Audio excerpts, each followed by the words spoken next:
الحمد للہ وکفا وسلام علی عبادہ الذین اصطفیٰ اشہد ان لا الہ الا اللہ وحدہ لا شریک لہ واشہد ان محمدا عبدہ ورسولہ صلی اللہ علیہ وآلہ وسلم اللہم صلی علی محمد وعلی آل محمد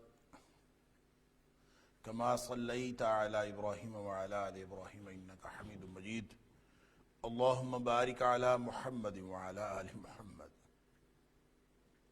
کما بارکت علی ابراہیم وعلی آل ابراہیم انک حمید مجید اما بعد فاعوذ باللہ السمیع العلیم من الشیطان الرجیم من حمدہ ونفخہ ونفثہ بسم اللہ الرحمن الرحیم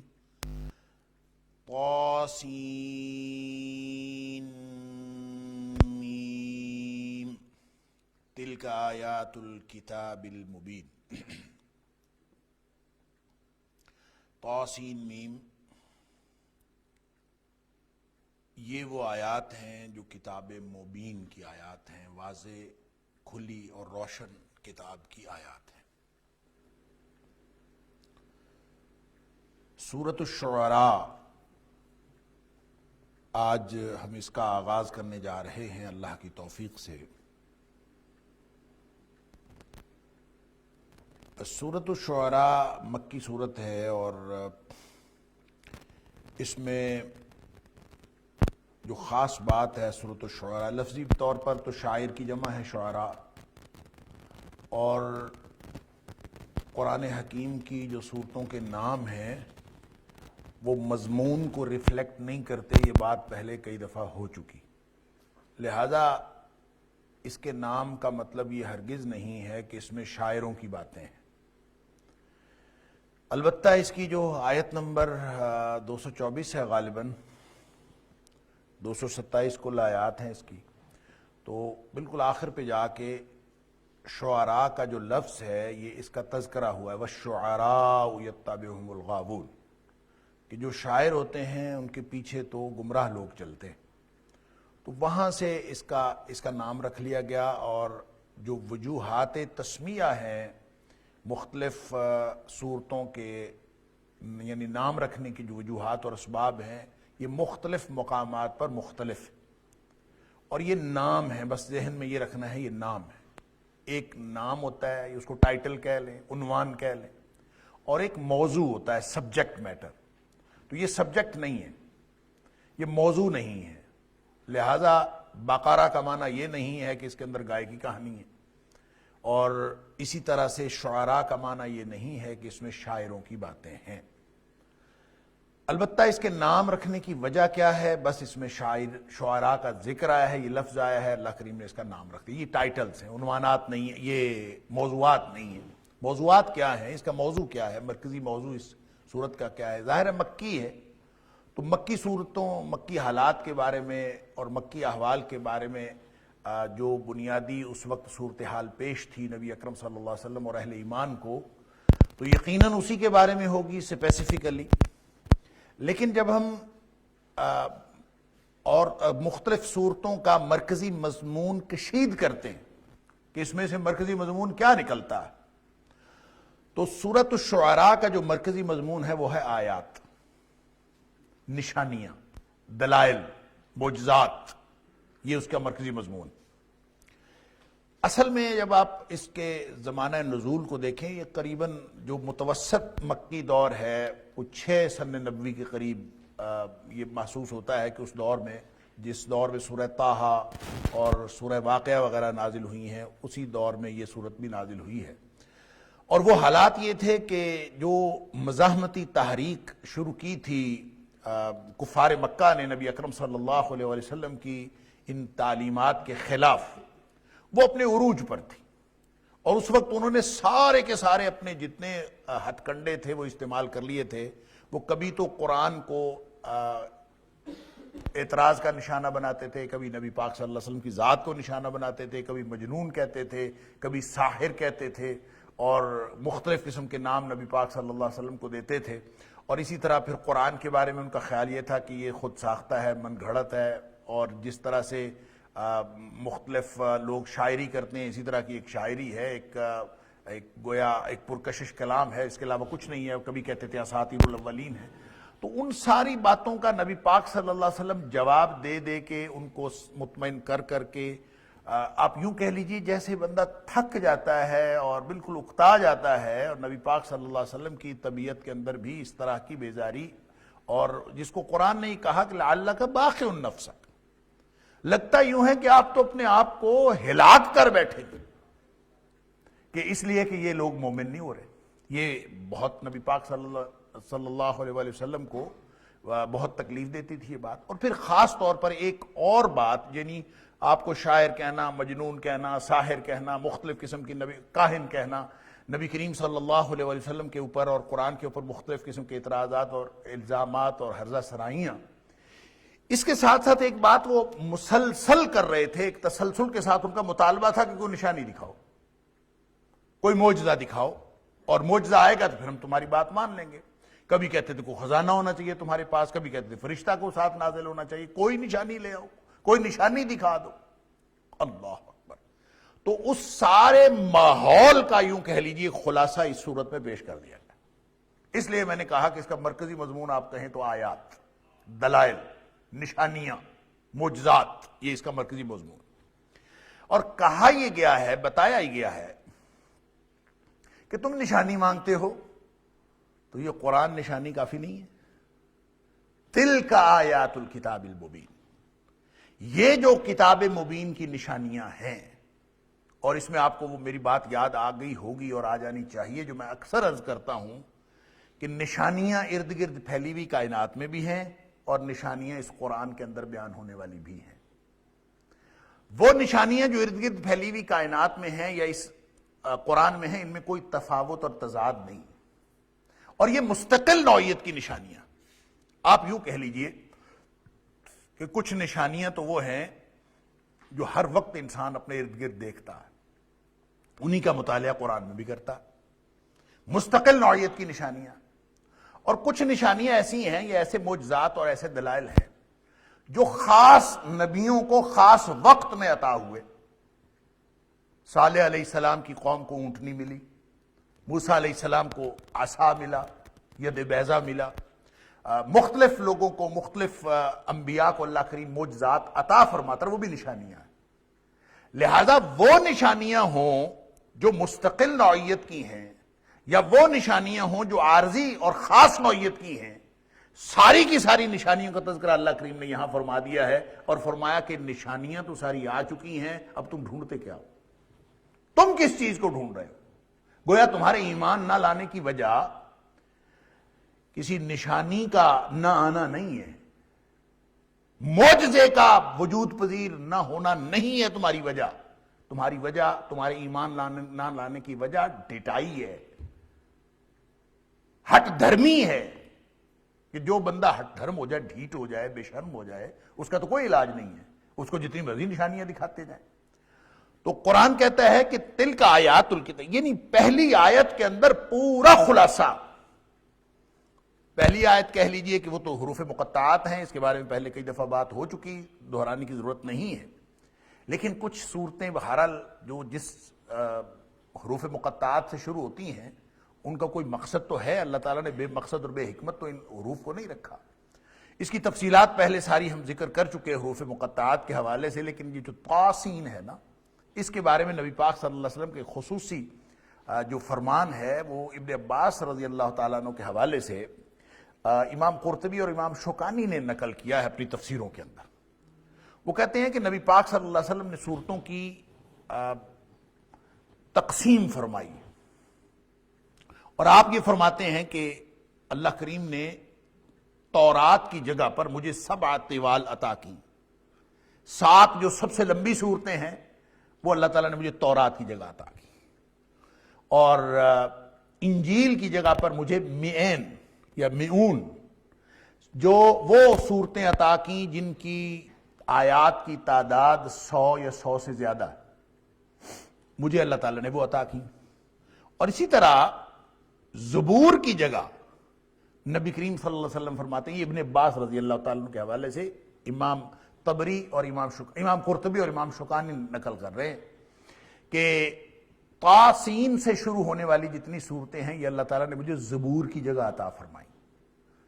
اور پھر حامیم جو صورت حوامیم ہیں جو حامیم سے شروع ہوتی ہیں، نبی کریم صلی اللہ علیہ وسلم فرماتے ہیں ان کے ذریعے مجھے اللہ کریم نے فضیلت عطا کی ہے. اور پھر ایک اور صورتوں کی قسم ہے وہ ہے مفصلات. اور نبی کریم صلی اللہ علیہ وسلم فرماتے ہیں جو مفصلات ہیں نا وہ مجھ سے پہلے کسی نبی کو عطا ہی نہیں کی گئی. جو مفصلات کون سی صورت ہے؟ وہ چھوٹی صورتوں کو مفصلات کہتے ہیں. اور اس میں پھر جو عام طور پہ اس کا جو نبی کریم صلی اللہ علیہ وسلم خود ہی اس کی فردر ڈویژن بھی کی ہے کہ جو مفصلات ہیں اس میں طوال مفصل ہیں، اوساط مفصل ہیں، اور پھر قصار مفصل ہیں. کچھ مفصلات وہ ہیں جو ان چھوٹی صورتوں میں ذرا لمبی ہیں، اور ان کی جو تقسیم ہے وہ سورہ حجرات سے لے کر یا سورہ قاف سے لے کر سورہ بروج تک. اور سورہ بروج کے بعد پھر جو آخری پاؤ ہے یعنی آخری ربع لم یکن الذین سے پہلے تک جو ہے وہ یہ اوساط مفصل ہے. اور آخری ربع جو ہے لم یکن الذین سے لے کر قرآن کے آخر تک یہ قصار مفصل ہے. اور نبی پاک صلی اللہ علیہ وسلم کا عام معمول یہ تھا، ویسے تو کہیں سے بھی پڑھا جا سکتا ہے لیکن عام معمول نبی پاک صلی اللہ علیہ وسلم کا یہ تھا کہ آپ فجر کی نماز میں طوال مفصل میں سے پڑھتے تھے، یعنی جو یہ سورہ بروج سورہ قاف سے لے کر سورہ بروج تک. اور جو عشاء کی نماز ہے اس میں آپ اوساط مفصل بالعموم پڑھتے تھے، اور جو مغرب کی نماز ہے اس میں بالعموم نبی کریم صلی اللہ علیہ وسلم قصار مفصل پڑھتے تھے جو آخری ربع کی صورتیں. یہ صورت چونکہ طاسین سے شروع ہو رہی ہے، گویا نبی کریم صلی اللہ علیہ وسلم نے اس کو زبور کے مترادف، طاسین سے شروع ہونے والی جو صورتیں ان کو زبور کے مترادف قرار دیا. اور گویا اللہ کریم نے اس صورت کے ذریعے سے نبی کریم صلی اللہ علیہ وسلم کو، جیسے ساری صورتوں کے ذریعے سے نبی پاک صلی اللہ علیہ وسلم کو تقویت بخشی ہے، اور خاص طور پر یہ جو طاسین کی صورتیں ہیں اس میں اس مزاحمتی تحریک میں نبی اکرم صلی اللہ علیہ وسلم کے لیے بے شمار دلائل اللہ کریم نے عطا فرمائے ہیں، اور نبی کریم صلی اللہ علیہ وسلم کی طرف سے کفار کے خلاف مخاصمہ فرمایا. لہذا ان کو کہا جا رہا ہے کہ نشانیوں کی بات کرتے ہو تو ارد گرد پھیلی ہوئی کائنات میں بھی نشانیاں ہیں اور قرآن میں بھی نشانیاں ہیں. اور پھر وہ خاص نشانیاں جو مختلف انبیاء کو ملیں، اور وہ جب مل گئی تھیں تو کیا وہ لوگ ایمان لے آئے تھے؟ تو وہ نشانیاں لینے کے باوجود ان لوگوں نے ایمان کا اظہار نہیں کیا. تو اس کا مطلب یہ ہوا کہ مسئلہ معجزہ نہیں ہے، مسئلہ ان کا اپنا رویہ ہے. معجزے تو سابقہ انبیاء کو بھی ملے، ان لوگوں نے اس کو کسی معجزے کو دیکھ کر بھی ایمان وہ لوگ نہیں لائے. لہذا ہر دور کا ایک خاص حالات اور خاص تناظر میں ایک معجزہ اور تقاضا ہوتا ہے، اسی تقاضے کے مطابق، اس مزاج کے مطابق اللہ تعالیٰ معجزہ عطا کر دیتا ہے. جیسے موسیٰ علیہ السلام کے دور میں کہا جاتا ہے جادوگری کا دور تھا، تو اللہ کریم نے حضرت موسیٰ علیہ السلام کو ایسے معجزات عطا کیے جو جادو کا توڑ کرنے والے تھے. اور اسی طرح حضرت عیسیٰ علیہ السلام کے دور میں کہتے ہیں طب کا دور تھا. لوگ جو ہیں طب کے میدان میں بہت بڑے بڑے کارنامے سر انجام دیتے تھے، تو اللہ کریم نے حضرت عیسیٰ علیہ السلام کو جو معجزات عطا کیے وہ طب کے میدان میں سب کو مغلوب کر دینے والے معجزات تھے. لہذا ہر دور میں ایک خاص تقاضا ہوتا ہے اور اللہ تعالیٰ اس تقاضے کے مطابق معجزہ عطا کر دیتا ہے. رہ گئے نبی اکرم صلی اللہ علیہ وسلم جن کی نبوت اور رسالت قیامت تک چلنی ہے. لہذا کون سے حالات کے مطابق کون سا معجزہ ملنا چاہیے؟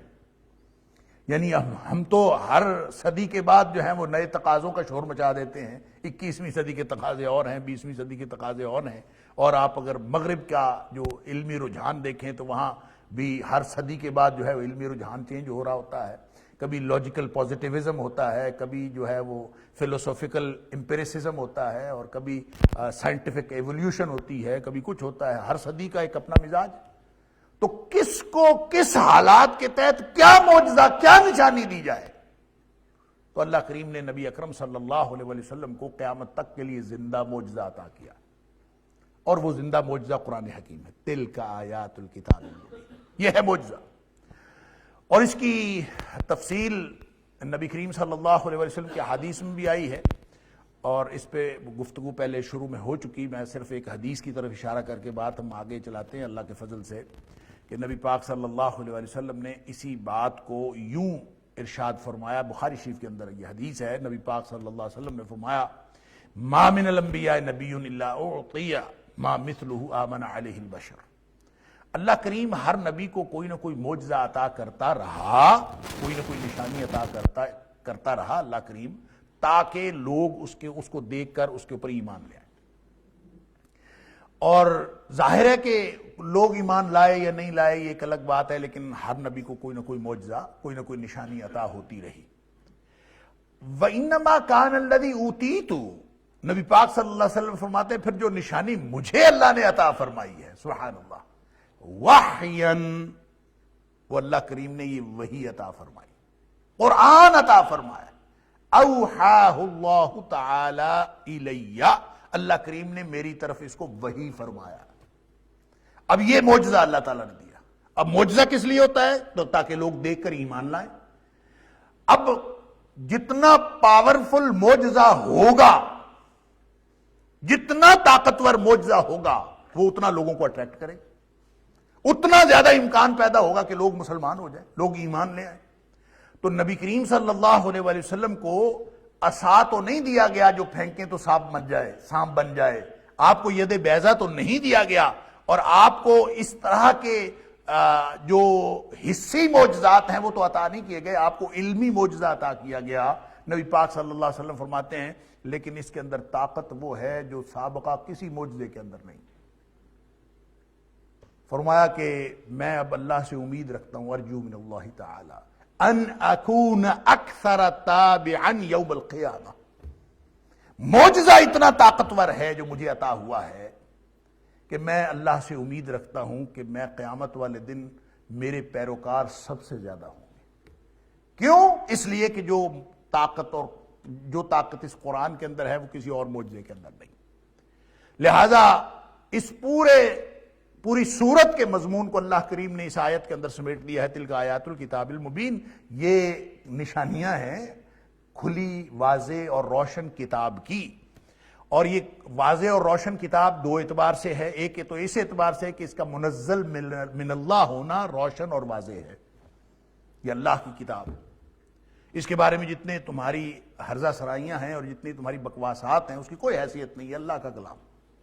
اور دوسرا اس اعتبار سے بھی روشن اور واضح ہیں کہ اس کی جو تفصیلات ہیں، اس کی نشانیاں ہیں، وہ آپ کو سمجھ میں آتی ہیں آپ کی روزمرہ زندگی سے۔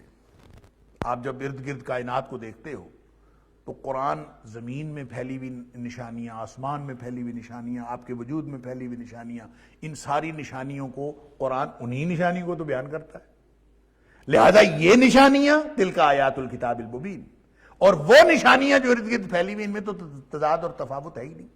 اور باقی رہ گئی وہ بات کہ جو خاص حالات میں خاص نشانیاں ملتی رہیں، ان کا تذکرہ بھی اللہ کریم نے یہاں کر دیا ہے۔ لہٰذا 7 اقوام جو تباہ و برباد ہوئیں خطہ عرب کے اندر، اور جن کے بارے میں عربوں کی ہسٹری میں کچھ نہ کچھ بات بہرحال ان کو سینہ گزٹ معلوم ہوتی تھی، قرآن نے انہی 7 اقوام کی تباہی و بربادی کا قصہ بار بار سنایا ہے، اور یہاں اس خاص طور پہ اس صورت کے اندر بھی اللہ کریم نے انہی 7 اقوام کی تباہی کا ذکر فرمایا ہے بطور نشانی۔ یہ نشانیاں، اور ہر قصے کے بعد، ہر واقعہ بیان کرنے کے بعد اللہ کریم نے 2 آیات کی تکرار فرمائی، ان فی ذلک لآیہ، کہ اس میں نشانیاں ہیں۔ کون سی نشانی ڈھونڈ رہے ہو تم؟ تاریخ دیکھو گے تو اس میں نشانی ہے، قرآن دیکھو گے تو اس میں نشانی ہے، تلک آیات الکتاب، ارد گرد پھیلی ہوئی زمین دیکھو گے، آسمان دیکھو گے، اپنے وجود دیکھو، نشانیاں ہی نشانیاں ہیں۔ کس نشانی کو ڈھونڈ رہے ہو؟ ان فی ذلک لآیہ وما کان اکثرہم مومنین، لیکن ان میں سے اکثریت پھر بھی مومن نہیں بنے۔ نشانیاں آتی رہیں، کوئی مومن نہیں بنا۔ وَإِنَّ رَبَّكَ لَهُوَ الْعَزِيزُ الرَّحِيمُ، یہ 2 آیات ہیں جو ہر واقعے کے بعد آپ دیکھیں گے سورہ شعراء کے اندر اللہ کریم نے اس کو دہرایا، جس کا مطلب یہ ہے کہ نشانیاں تو ہیں، اور اگر کوئی نئی نشانی ہے تو یہ نہیں ہے کہ اللہ تعالیٰ نئی نشانی اس لیے نہیں دکھا رہا کہ اللہ تعالیٰ کے پاس نعوذ باللہ من ذالک ثم نعوذ باللہ من ذالک کوئی غلبہ طاقت نہیں ہے، وہ تو عزیز الرحیم ہے، وہ غالب ہے۔ عزیز کا مطلب ہوتا ہے غالب، غلبے والا، وہ جو بھی کرنا چاہے کر سکتا ہے۔ ان اللہ علی کل شیء قدیر، اس کی عزیزیت اس بات پر غالب ہے کہ وہ کسی بھی وقت کوئی بھی معجزہ رونما کر دے۔ لیکن جب تم مانگ رہے ہو نا اور وہ نہیں عطا کر رہا، تمہارے مانگنے کے باوجود نشانی نہیں دے رہا، یہ اس کی رحمت ہے۔ اس لیے کہ وَإِنَّ رَبَّكَ لَهُوَ الْعَزِيزُ الرَّحِيمُ، تیرا رب جو ہے وہ غلبے والا ہے، ساری طاقت اس کے پاس، لیکن وہ رحمتوں والا رحیم ہے۔ تمہیں تمہارے مطالبے پر معجزہ نہ دینا یہ اس کی رحمت کا تقاضا ہے۔ کیا مطلب؟ جب مانگے سے نشانی ملتی ہے نا، مانگے سے معجزہ ملتا ہے، تو اس کے بعد پھر کوئی شخص پھر بھی کافر رہ جائے تو پھر اللہ کا وہ عذاب آتا ہے کہ دنیا جہان میں اس طرح کا کبھی عذاب نہیں آیا ہوتا، پھر عذاب شدید ترین آتا ہے۔ اور یہ بات اللہ کریم نے سورۃ المائدہ میں بھی فرمائی، جب حضرت عیسیٰ علیہ السلام نے کہا تھا کہ ربنا انزل علینا مائدۃ من السماء، اللہ آسمان سے ہمارے لیے دسترخوان اتار دے، جس طرح من سلوہ موسیٰ علیہ السلام کی قوم پر اترا، میری قوم پر مائدہ، کیونکہ یہ ان کے حواریوں نے کہا تھا ہمیں مائدہ چاہیے، دسترخوان چاہیے۔ تو اس کے جواب میں بھی اللہ کریم نے کم و بیش وہی بات ارشاد فرمائی تھی جو نبی اکرم صلی اللہ علیہ وسلم نے بھی فرمائی، اور یہ الفاظ ملتے جلتے ہیں کہ نبی کریم صلی اللہ علیہ وسلم کو کفار مکہ نے کہا تھا کہ صفا کی پہاڑی کو سونے کا بنا دیں، آپ اللہ سے دعا کریں کہ سونے کی بن جائے پہاڑی تو ہم سارے مومن بن جائیں۔ نبی کریم صلی اللہ علیہ وسلم نے دعا کر دی۔ اس کی وجہ یہ ہے کہ نبی کریم صلی اللہ علیہ وسلم اور سارے انبیاء کا جو مطمع نظر ہوتا ہے وہ یہ کہ لوگ جہنم سے بچ کر جنت میں جانے والے بن، لہذا نبی کریم صلی اللہ علیہ وسلم نے اللہ سے دعا کر دی، یا اللہ صفا کی پہاڑی سونے کی بنا دے، سارے مومن بن جائیں گے، جہنم سے بچ کر جنت میں جانے والے بن۔ اس پر جو ہے نبی پاک صلی اللہ علیہ وسلم فرماتے ہیں کہ ایک فرشتہ آیا میرے پاس، اس نے آ کے کہا اللہ تعالیٰ آپ کو سلام کہتے ہیں، ان اللہ تعالیٰ یقرؤک السلام، اللہ تعالیٰ آپ کو سلام کہتے ہیں۔ اور دو آپشن دیے اللہ نے، ایک آپشن تو یہ دیا ہے کہ ٹھیک ہے اگر آپ کو پسند ہے کہ یہ صفا کی پہاڑی سونے کی بن جائے تو ہم بنا دیتے۔ اللہ اکبر، میں یہ سونے کی پہاڑی بنا دیتا ہوں اگر ان شئتا، اگر آپ چاہتے ہیں تو سونے کی پہاڑی بن جائے گی۔ لیکن ایک بات یاد رکھیں، فمن کفر منہم، پھر اس کے بعد بھی ان میں سے کوئی کافر رہا، سونے کی پہاڑی بن گئی، اس کے بعد بھی لوگ ایمان نہ لائے، عذبتہ لا اعذب احد من العالمین، میں اس کو پھر وہ عذاب کروں گا کہ جو میں نے جہنم میں کبھی عذاب نہیں کیا ہوگا۔ اب یہ خطرہ مول لینا ہے، نشانی لینی ہے۔ پھر دوسرا آپشن یہ ہے، یا تو یہ کہ نشانی دے دیتے ہیں، پھر اس کے بعد اگر یہ مومن بن گئے تو بچ جائیں گے، نہ اس کے بعد مومن نہ بنے نا تو پھر اللہ کا شدید ترین عذاب آئے۔ دوسرا آپشن پھر یہ ہے کہ وَإِن شِئْتَ فَتَحْتُ لَهُمْ بَابَ التَّوْبَةِ وَالرَّحْمَةِ، اے حبیب صلی اللہ علیہ وسلم دوسرا آپشن یہ ہے کہ اگر تو آپ چاہتے ہیں تو سونے کی پہاڑی رہنے دیں، میں آپ کی قوم کے لیے واپسی اور رحمت کا دروازہ کھلا رکھتا ہوں۔ نبی پاک صلی اللہ علیہ وسلم فرماتے ہیں یعنی پھر عذاب نہیں آئے گا، مہلت مل جائے گی، دروازہ کھلا ہے موت تک۔ ان اللہ تعالی یقبل توبۃ العبد ما لم یغرغر، جب تک جان نکلتے ہوئے گلے سے نرخرے سے آواز نہیں آتی نا، اس وقت سے پہلے پہلے موت کا دروازہ، توبہ کا دروازہ کھلا ہے موت سے پہلے پہلے، تو میں ان کو مہلت دے دیتا ہوں۔ فتحت لهم باب التوبۃ والرحمہ، اگر یہ دوسرا آپشن لینا ہے تو واپسی اور رحمت کا دروازہ کھلا رہے گا، اگر پہلا آپشن لینا نشانی دے دیتے پھر عذاب کا خطرہ، بتائیں کیا کرنا۔ نبی پاک صلی اللہ علیہ وسلم فرماتے میں نے فوراً کہہ دیا، قلت بلا باب التوبۃ والرحمہ، میں نے کہہ دیا لا، میری قوم کے لیے، میری امت کے لیے واپسی اور رحمت کا دروازہ کھلا رکھنا۔ اور یہ نبی رحمت کا صلی اللہ علیہ وسلم کا انتخاب ہے کہ ہمارے لیے واپسی اور رحمت کا دروازہ آج بھی کھلا، اور کسی بھی وقت کوئی واپس آ سکتا ہے۔ لہذا وہ خاص نشانیاں جو اللہ نے سابقہ انبیاء کو عطا کی، مشرکین مکہ کو بالخصوص یہ بتایا جا رہا ہے اور قیامت تک آنے والے ہر دشمن اسلام کو بالعموم یہ بتایا جا رہا ہے کہ اللہ نے جو نشانی عطا نہیں کی، اس کا نہ تو یہ مطلب ہے کہ اللہ کے پاس طاقت نہیں تھی، ان ربک لہو العزیز، اس کے پاس طاقت ہے، وہ غلبے والا ہے۔ اور دوسرا یہ رحیم کہ وہ رحم کرنے والا ہے، وہ خواہ مخواہ کسی کو مصیبت میں مبتلا نہیں کرتا، لہٰذا اگر نشانی نہیں آ رہی تو انہی نشانیوں پہ اکتفا کرو، تمہاری ہٹ دھرمی ایمان میں رکاوٹ ہے، نشانی کا نہ آنا رکاوٹ نہیں ہے، زمین بھری ہوئی ہے نشانیوں سے۔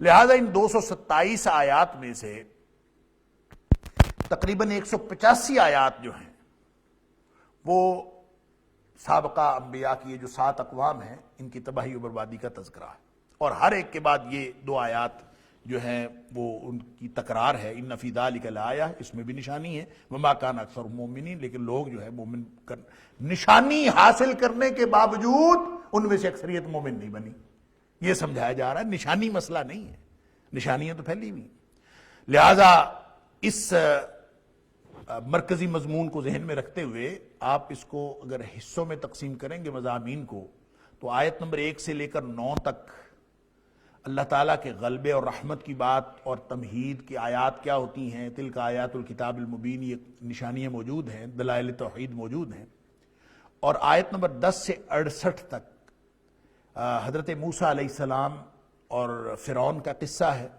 ان کا کیا معاملہ ہوا اور بالآخر فرعونی تباہ و برباد ہوئے۔ آیت نمبر 69 سے آیت نمبر 104 تک، آیت نمبر 69 سے 104 تک حضرت ابراہیم علیہ السلام کا قصہ ہے۔ آیت نمبر 105 سے 122 تک حضرت نوح علیہ السلام اور ان کی قوم کا قصہ ہے، ان کی تباہی و بربادی کا تذکرہ ہے۔ آیت نمبر 123 سے لے کر 140 تک قوم عاد کا اور ان کے اندر جو ہود علیہ السلام ان کے اندر اللہ کا پیغام لے کے آئے تھے ان کا ذکر ہے۔ آیت نمبر 141 سے لے کر 159 تک قوم ثمود کی تباہی و بربادی کا قصہ ہے، اور اس میں حضرت صالح علیہ السلام نے جس طرح سے تبلیغ کی ان کا تذکرہ ہے۔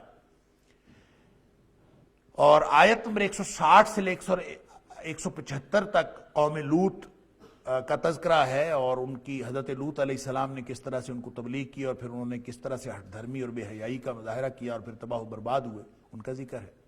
آیت نمبر 176 سے لے کر آیت نمبر 191 تک حضرت شعیب علیہ السلام اور اصحاب الایکہ ان کا تذکرہ ہے، اور آیت نمبر 192 سے لے کر 227 تک آخری جو حصہ ہے اس میں پھر نبی پاک صلی اللہ علیہ وسلم کو ہدایات بھی ہیں، آپ کو تسلی بھی ہے، اور ساتھ ہی ساتھ قرآن پاک کے بارے میں کچھ وضاحتیں ہیں جو اگرچہ کفار مکہ کو فائدہ دیں یا نہ دیں، لیکن ان کے اعتراضات کا جو ایک خلاصہ تھا اس کا جواب دیا گیا ہے کہ یہ اللہ کا قرآن جو ہے، نہ یہ جادو ہے، نہ یہ کہانت ہے، نہ یہ شاعری ہے، یہ کچھ بھی نہیں ہے، یہ اللہ کا کلام ہے اور یہ ہدایت کا رستہ ہے، اور اگر تم اس کو بطور نشانی لے لو گے اور قرآن کی آیات پر ایمان لے آؤ گے تو تم اب بھی راستہ حاصل کر سکتے ہو ہدایت کا۔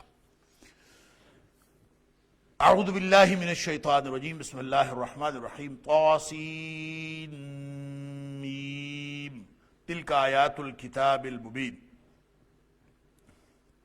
یہ جو تلکا ہے نا، اس کے بارے میں تلکا اور ذالکا یہ اس میں اشارہ ہیں، اور یہ ہیں دور کے لیے، بعید کے لیے۔ نزدیک کے لیے عام طور پہ حاذا اور حاذے ہی آتا ہے، تو بعید کے لیے ذالکا مذکر کے لیے اور تلکا مؤنث کے لیے وہ، ترجمہ ہم کرتے ہیں اس کا وہ۔ لیکن قرآن میں شروع میں ذالک الکتاب کہا گیا، یہاں تلکا آیات الکتاب، تلکا آیات الکتاب المبین کہا گیا، تو اس کا یہ جو اس میں اشارہ، ویسے تو مترجمین بڑا آسان کام کرتے ہیں، وہ کہتے ہیں تلکا کا معنی یہ کر دیتے ہیں اور ذالک کا معنی بھی یہ کر دیتے ہیں۔ ترجمہ آپ سیدھے طریقے سے یہ کر دیں تو کوئی حرج نہیں ہے، لیکن حقیقت میں تو یہ بعید کا اشارہ ہے، یہ قریب کا اشارہ نہیں، تو اس کا ترجمہ کرتے وقت یہ ذہن میں رکھنا چاہیے، چاہے آپ ترجمہ اس کا یہ کریں چاہے وہ کریں، لیکن اصل میں یہ بعید کا اشارہ اس لیے ہے کہ جیسے ایک اسلوب ہوتا ہے کلام کا کہ آپ کسی چیز کی اہمیت واضح کرنے کے لیے کہتے ہیں کہ کہ یہ کتاب، یہ وہ کتاب ہے، یہ ایسی آیات ہیں، وہ والی آیات ہیں، جیسے آپ اردو میں کہیں کہ یہ وہ والی آیات ہیں، یہ وہ والی نشانیاں ہیں. تلکا آیات الکتاب المبین، یہ ساری کی ساری اسی کتاب کی نشانیاں ہیں جس کے بارے میں کہا گیا ذالک الکتاب لا ریب فیہ، یہی تو وہ کتاب ہے جس کے اندر کوئی شک نہیں ہے. لہٰذا یہ ترجمہ آپ اس کا ذالک کا یہ کر دیں. میں بعض اوقات دیکھتا ہوں یہ مترجمین نے لکھا ہوتا ہے ذالک اور نیچے ترجمہ یہ، تل کا نیچے ترجمہ یہ، سینس نہیں بنتی. لیکن ہمارے پاس اور مترجم کے پاس اس کے علاوہ کوئی راستہ بھی نہیں ہے، وہ یہی ترجمہ کرے گا. اگر وہ کرے تو پھر وہ بات سمجھ میں نہیں آتی. اصل میں یہ اور وہ کا مجموعہ ہے، یہ وہ آیات ہے، یہ وہ کتاب ہے. تل کا آیات الکتاب، یہی تو وہ آیات نشانیاں، یہ نشانیاں ہی تو ہیں. جو نشانیاں تم مانگ رہے ہو یہی تو وہ نشانیاں ہیں. لہذا ذالک الکتاب، یہی وہ کتاب ہے لا ریب فیہ، جس کے اندر کوئی شک نہیں. تو یہ سینس ذہن میں رکھنی چاہیے. ترجمہ چاہے آپ یہ ہی کریں. لعلک باخع نفسک الا یکونوا مؤمنین، شاید کہ ہلاک کر دینے والے ہیں، باخع ہلاک کر دینے والے ہیں، نفسہ کا، لعلہ کا شاید کہ آپ، باخع ہلاک کر دینے والے ہیں، نفسہ کا اپنے آپ کو، اللہ یکون مومنین، یہ کہ وہ مومن نہیں ہوتے، یعنی ان کے ایمان نہ لانے کی وجہ سے آپ تو ایسے ہیں. اتنا کیا ضرورت ہے خام خواہ غمگین ہونے کی. اور نبی کریم صلی اللہ علیہ وسلم کو اتنا دکھ ہوتا تھا کہ ساری کی ساری معقولیت، بڑے بڑے سیانے، ولید بن مغیرہ جیسے اور ابو جہل جیسے جو اپنے آپ کو بڑے سیانے کہتے تھے، اور جب قرآن سنتے تھے تو ان کو کچھ سمجھ نہیں آتی تھی یا سمجھنا نہیں چاہتے تھے، اور سمجھنے کے باوجود وہ ہدایت پر نہیں آتے تھے، ایمان نہیں لاتے تھے. تو نبی کریم صلی اللہ علیہ وسلم کو اس بات کا بڑا دکھ ہوتا تھا کہ یہ لوگ جو ہیں وہ بات نہیں مان رہے. ان نشاء ننزل علیہم من السماء آیۃ، یہ ہے وہ بات جو میں نے کہا کہ عزیزیت اور رحیمیت اللہ کریم نے بیان فرمائی ہے. اللہ چاہے تو نشانی نازل کر سکتا ہے، نہیں بھی. ان نشاء، اگر ہم چاہیں، ننزل علیہم من السماء آیۃ، اگر ہم چاہیں تو آسمان سے کوئی نشانی نازل کر سکتے ہیں. لیکن وہ جو نشانی نازل ہوگی نا آسمان سے، جس نے آیات الکتاب المبین کو نہیں مانا، اس کے اوپر جو نشانی پھر آسمان سے آتی ہے وہ پھر سر تسلیم خم کرنے کے لیے نہیں آتی، وہ گردن کاٹ کے جھکا دینے کے لیے آتی ہے. فَظَلَّتْ أَعْنَاقُهُمْ لَهَا خَاضِعِينَ، پھر ہو جائیں ان کی گردنیں اس کے لیے خاضعین، جھکنے والی. یعنی آپ دیکھ لیں کہ سابقہ اقوام کے ساتھ یہی تو ہوا ہے، جو علمی دلیل سن کر، عقلی دلیل سن کر اور نبیوں کو دیکھ کر وہ ایمان نہیں لائے، تو ان کے اوپر پھر جب نشانی آسمان سے آئی ہے تو ساتھ عذاب بھی آیا. اور پھر جب گردن جھکتی ہے تو وہ ڈنڈے کے ساتھ جھکتی ہے، پھر اس کے علاوہ چارہ ہی کوئی نہیں ہوتا، پھر تباہ و برباد ہو جاتی ہے اقوام. لہذا اگر ویسے تسلیم کر لینا ہے، ایمان لے آنا ہے تو بچ جاؤ گے، نہیں تو پھر آسمان سے نشانی آئی نا، وہی بات جو میں پہلے عرض کر رہا تھا کہ ان نشاء ننزل علیہم من السماء آیۃ، ہم چاہیں تو ہم نازل کر سکتے ہیں، لیکن اس کا نتیجہ پتہ کیا ہوگا؟ فَظَلَّتْ أَعْنَاقُهُمْ لَهَا خَاضِعِينَ، پھر تو یوں جھکیں گی نا گردنیں جیسے جھکنے کا حق ہوتا. اللہ اکبر. وَمَا يَأْتِيهِم مِّن ذِكْرٍ مِّنَ الرَّحْمَٰنِ مُحْدَثٍ، اور جو بھی کوئی نیا ذکر، کوئی نئی نصیحت رحمان کی طرف سے آتی ہے، إِلَّا كَانُوا عَنْهُ مُعْرِضِينَ، لیکن لوگ جو ہیں اس سے منہ پھیرنے والی بن جاتے ہیں. یعنی کوئی دیکھتا تو ہے ہی نہیں، اس کی طرف توجہ تو دیتا نہیں. سورہ انبیاء کے اندر بھی اللہ کریم نے فرمایا کہ جو بھی نئی نشانی آتی ہے لوگ جو ہے منہ پھیر کے ادھر ادھر گزر جاتے ہیں، کوئی توجہ نہیں دیتا. اور پھر وہ رٹ وہیں لگی ہوئی ہے کہ جناب نشانی دیں، معجزہ دیں، نشانی دیں، معجزہ دیں. اور شکر کریں نشانی اور معجزہ تمہارے کہنے پر نہیں آیا، وگرنہ عذاب آ چکا ہوتا. فَقَدْ كَذَّبُوا فَسَيَأْتِيهِمْ أَنبَاءُ مَا كَانُوا بِهِ يَسْتَهْزِئُونَ، بس یقیناً انہوں نے جھٹلایا. جتنی بھی نشانیاں جب کبھی آئیں تو لوگوں نے جھٹلایا. فَسَيَأْتِيهِمْ أَنبَاءُ، پس ان قریب ان کے پاس آئیں گی خبریں. انباء نبا ان کی جمع، ان کے پاس آ جائیں گی خبریں. ما كانوا به يستهزئون، اس چیز کی خبریں اس چیز کی حقیقت کی خبریں ما کانو جس کے بارے میں وہ تھے بہی اس کے بارے میں یستہزئون استہزاء کرنے والے، جس کا مذاق اڑاتے تھے نا اس کی حقیقت لگ پتہ جائے گی بھی خبریں آنے والی۔ اس کے دو معنی ہیں، انباء نبأ خبر۔ کون سی خبریں آنے والی ہیں؟ ایک تو اس کا معنی ہے کہ ابھی بعد میں اللہ کریم جو 7 اقوام کا قصہ بیان فرما رہا ہے، یہ فَسَيَأْتِيهِمْ انباء، ان کے پاس ان کی خبریں آ جائیں گی، اور جن لوگوں نے مذاق اڑایا ان کی خبریں آ جائیں گی کہ ان کے ساتھ پھر کیا ہوا۔ اور 7 اقوام کی خبریں آ گئیں، آگے اللہ کریم نے پورا بیان فرما دیا کہ کس کس طرح سے وہ تباہ و برباد ہو گئے اللہ کی آیات کا انکار کر کے۔ دوسرا اس کا معنی یہ ہے کہ جن آسمانی حقائق یا جن غیبی امور کے بارے میں لوگ ایمان نہیں لاتے اور اس کا مذاق اڑاتے ہیں، قیامت کی بات ہو، جنت کی بات ہو، جہنم کی بات ہو، اس کا مذاق اڑاتے ہیں، حشر کی بات ہو، برزخ کی بات ہو، قبر کی بات ہو، تو بتایا جا رہا ہے کہ ان قریب اس کا بھی لگ پتہ جائے گا۔ ما کانوا بہ یستہزئون، جس چیز کا تم استہزاء کر رہے ہو ان قریب یعنی تھوڑا سا تو وقت ہے، قیامت آ جائے گی، قیامت کا پتہ چل جائے گا، موت آ جائے گی، موت کا پتہ چل جائے گا، قبر میں چلے جائیں گے، برزخ کا پتہ چل جائے گا، اللہ کے سامنے جب جواب دہی کرنی پڑے گی اور اللہ کے سامنے کھڑا ہونے پڑے گا، وہاں پتہ چل جائے گا۔ تو فَسَيَأْتِيهِمْ أَنبَاءُ مَا كَانُوا بِهِ يَسْتَهْزِئُونَ، ان قریب ہر اس چیز کی حقیقت ان کو پتہ چل جائے گی جس کے بارے میں یہ استہزاء کر رہے ہیں، مذاق اڑا رہے ہیں۔ لہذا دونوں باتیں، دونوں معنی اس کے اپنی اپنی جگہ پہ صحیح ہیں۔ ان حقائق کے بارے میں جن کے بارے میں یہ ایمان نہیں لاتے ان قریب پتہ چل جائے گا، یا پھر وہ جنہوں نے جھٹلایا فقط کذبوا، جنہوں نے جھٹلایا اور ان کی خبریں جو وہ استہزاء کرتے رہے وہ تمہارے پاس آ جائیں گی، وہ اس کے بعد آنے والے سارے واقعات کا تذکرہ ہے جو یہاں پہ آ جائے گا۔ اولم یروا الی الارض کم انبتنا فیہا من کل زوج کریم۔ اللہ اکبر، نشانیوں کی بات کرتے ہو، اولم یروا الی الارض، کہ زمین کی طرف دیکھتے نہیں؟ نظر تو دوڑاؤ، ساری زمین نشانیوں سے ہی تو بھری پڑی ہے۔ اولم یروا الی الارض کم انبتنا فیہا من کل زوج کریم،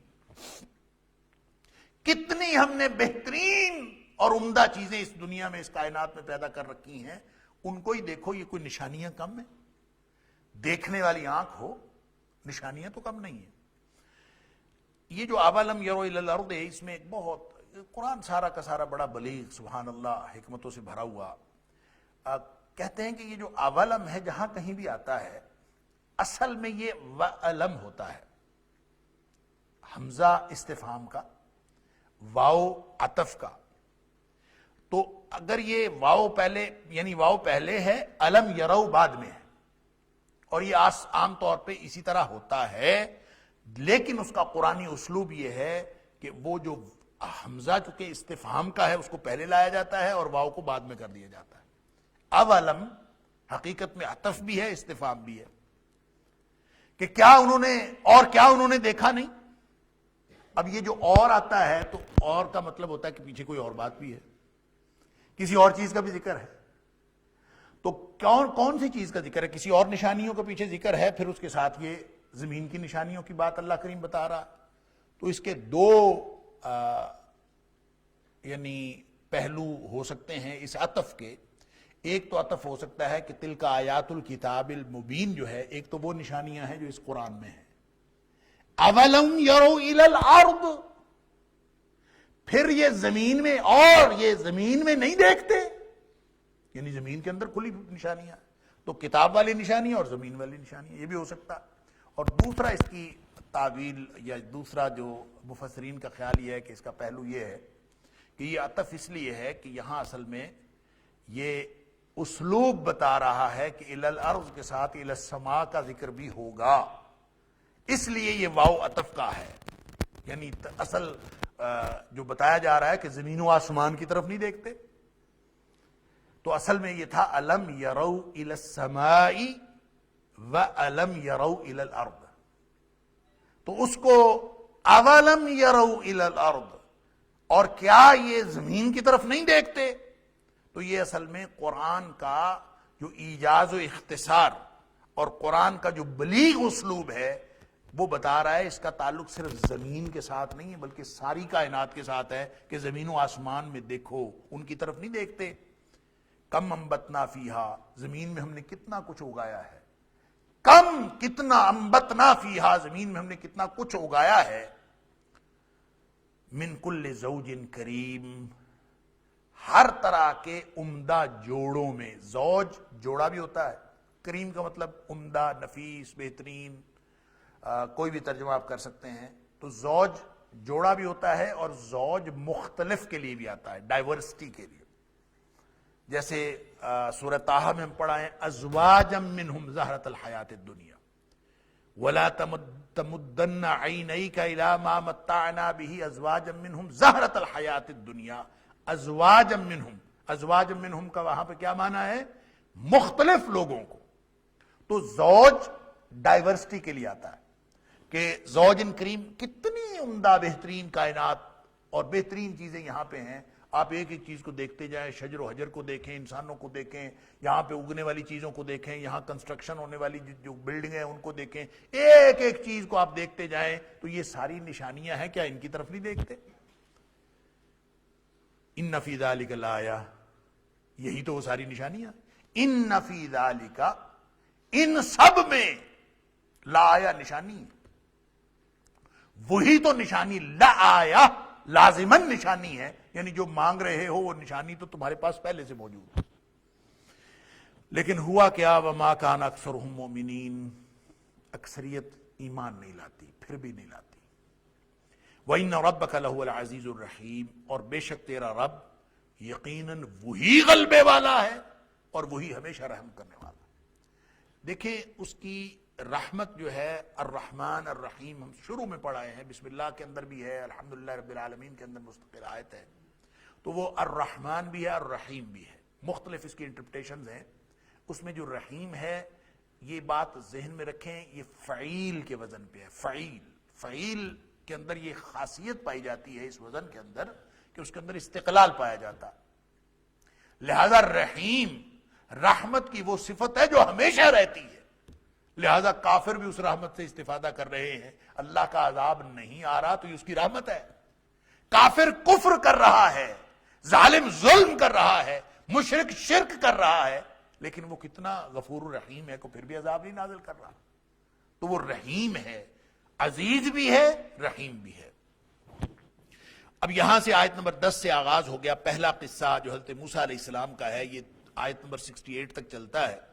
اور آپ لوگوں کو معلوم ہے کہ یہ پہلے سورہ بقرہ میں بھی یہ قصہ موجود ہے اور سورہ اعراف میں بھی کافی تفصیلات اس کی، سورہ طٰہٰ کے اندر یہ سارے ہم پڑھا ہیں. آگے سورۃ القصص کے اندر بھی ہے، سورۃ القصص کے اندر بھی، اور یہاں سورہ شعراء.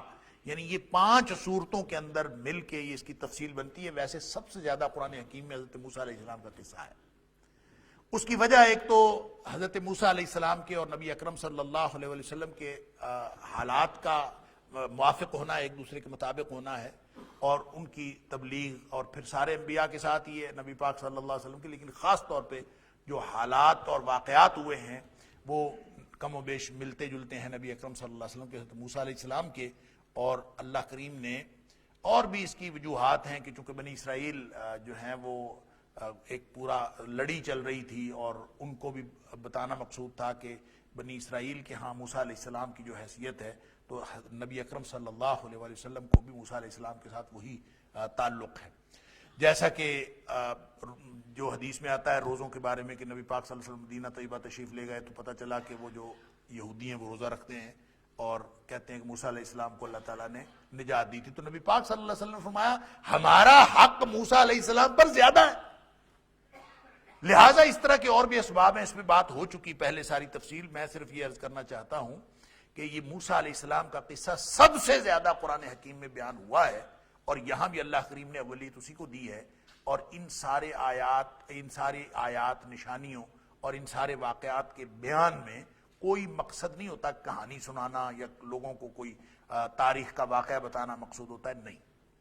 اصل مقصود ان قصوں سے ہوتا ہے عبرت دلانا.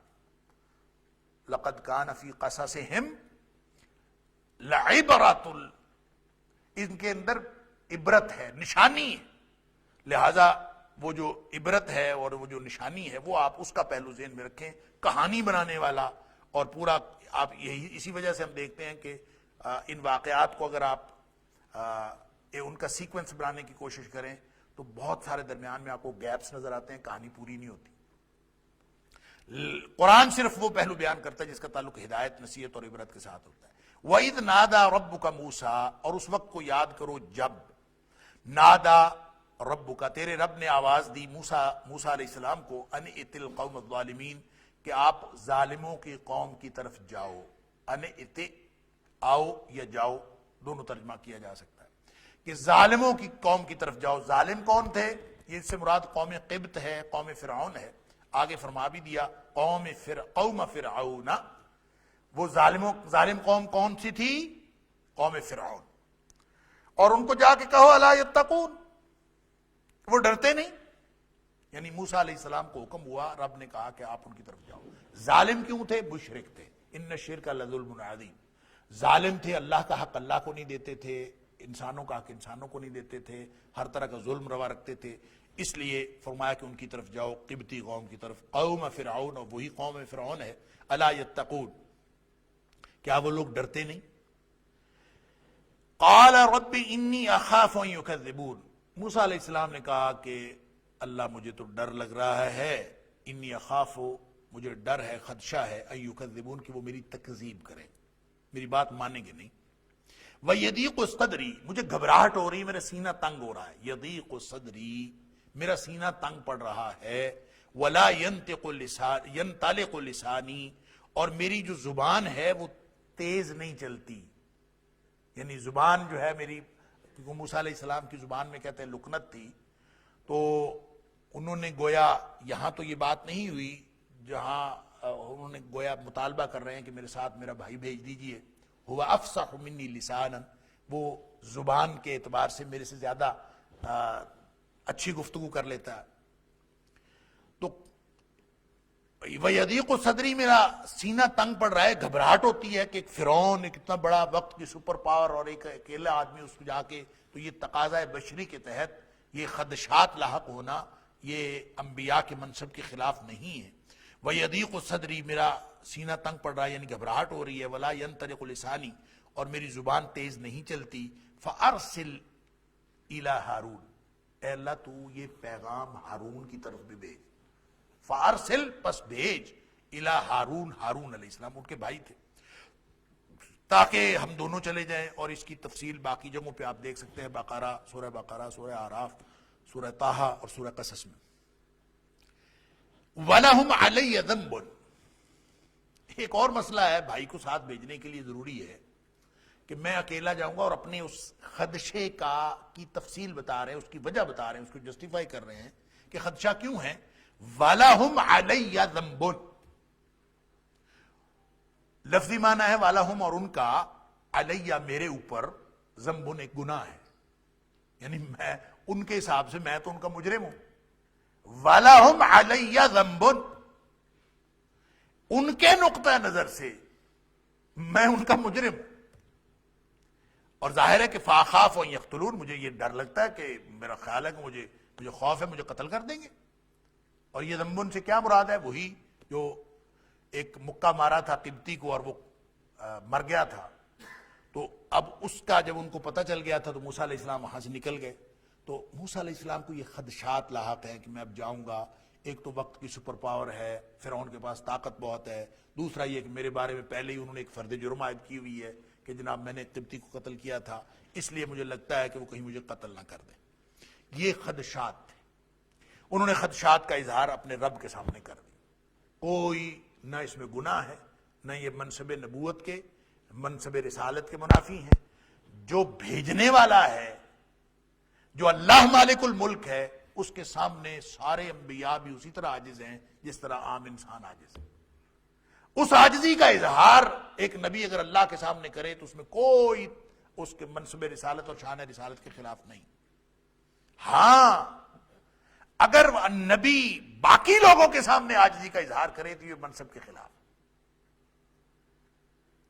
ساری مخلوقات سے زیادہ جو اشرف اکرم اور زیادہ بہتر اور صاحب تکریم شخصیت ہوتا ہے، سب سے بزرگ ہستی، وہ نبی ہوتا ہے، لیکن اللہ کے سامنے تو بندہ ہے عاجز. تو اللہ کے سامنے انہوں نے اظہار کیا. قال کلا، اللہ نے فرمایا نہیں، ہرگز نہیں ایسا ہوگا، بے فکر ہو جاؤ. اب جس کے سامنے رکھا تھا اس نے بے فکری کر دی. بے فکر ہو جاؤ، کلا، ایسا ہرگز نہیں ہوگا. کیوں نہیں ہوگا؟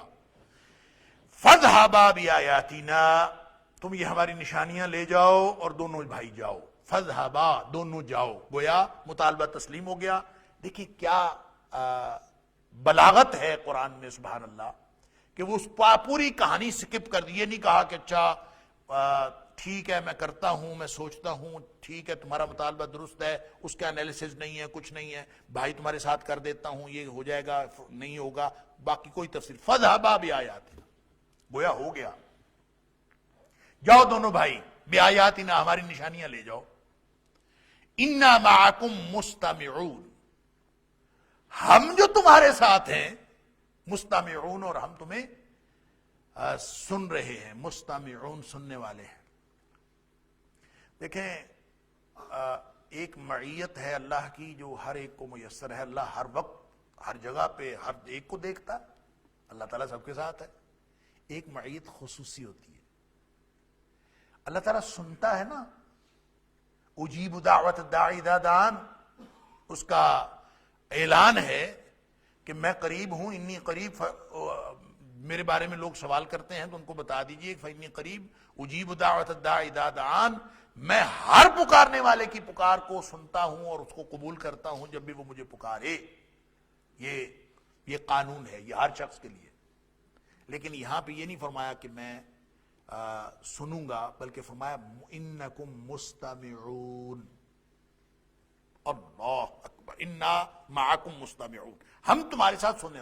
ایک ہوتا ہے سماع اور ایک ہوتا ہے استماع. اس کا فرق ہمیشہ ذہن میں رکھیے. استماع باب افتعال سے ہے، اور باب افتعال کے اندر تکلف پایا جاتا ہے. تکلف کا مطلب ہوتا ہے پوری توجہ کے ساتھ ہم تمہیں دیکھ رہے ہیں اور تمہاری بات سن رہے ہیں، یعنی صرف سن نہیں رہے. یہاں لفظ معنی تو مستمعون، ہم پوری توجہ سے تمہارے اوپر نگاہ رکھے ہوئے ہیں، ہم تمہاری بات سن رہے ہیں. لیکن دوسری جگہ فرمایا اسمع و ارا، میں تمہیں دیکھ بھی رہا ہوں، تمہاری بات سن بھی رہا ہوں.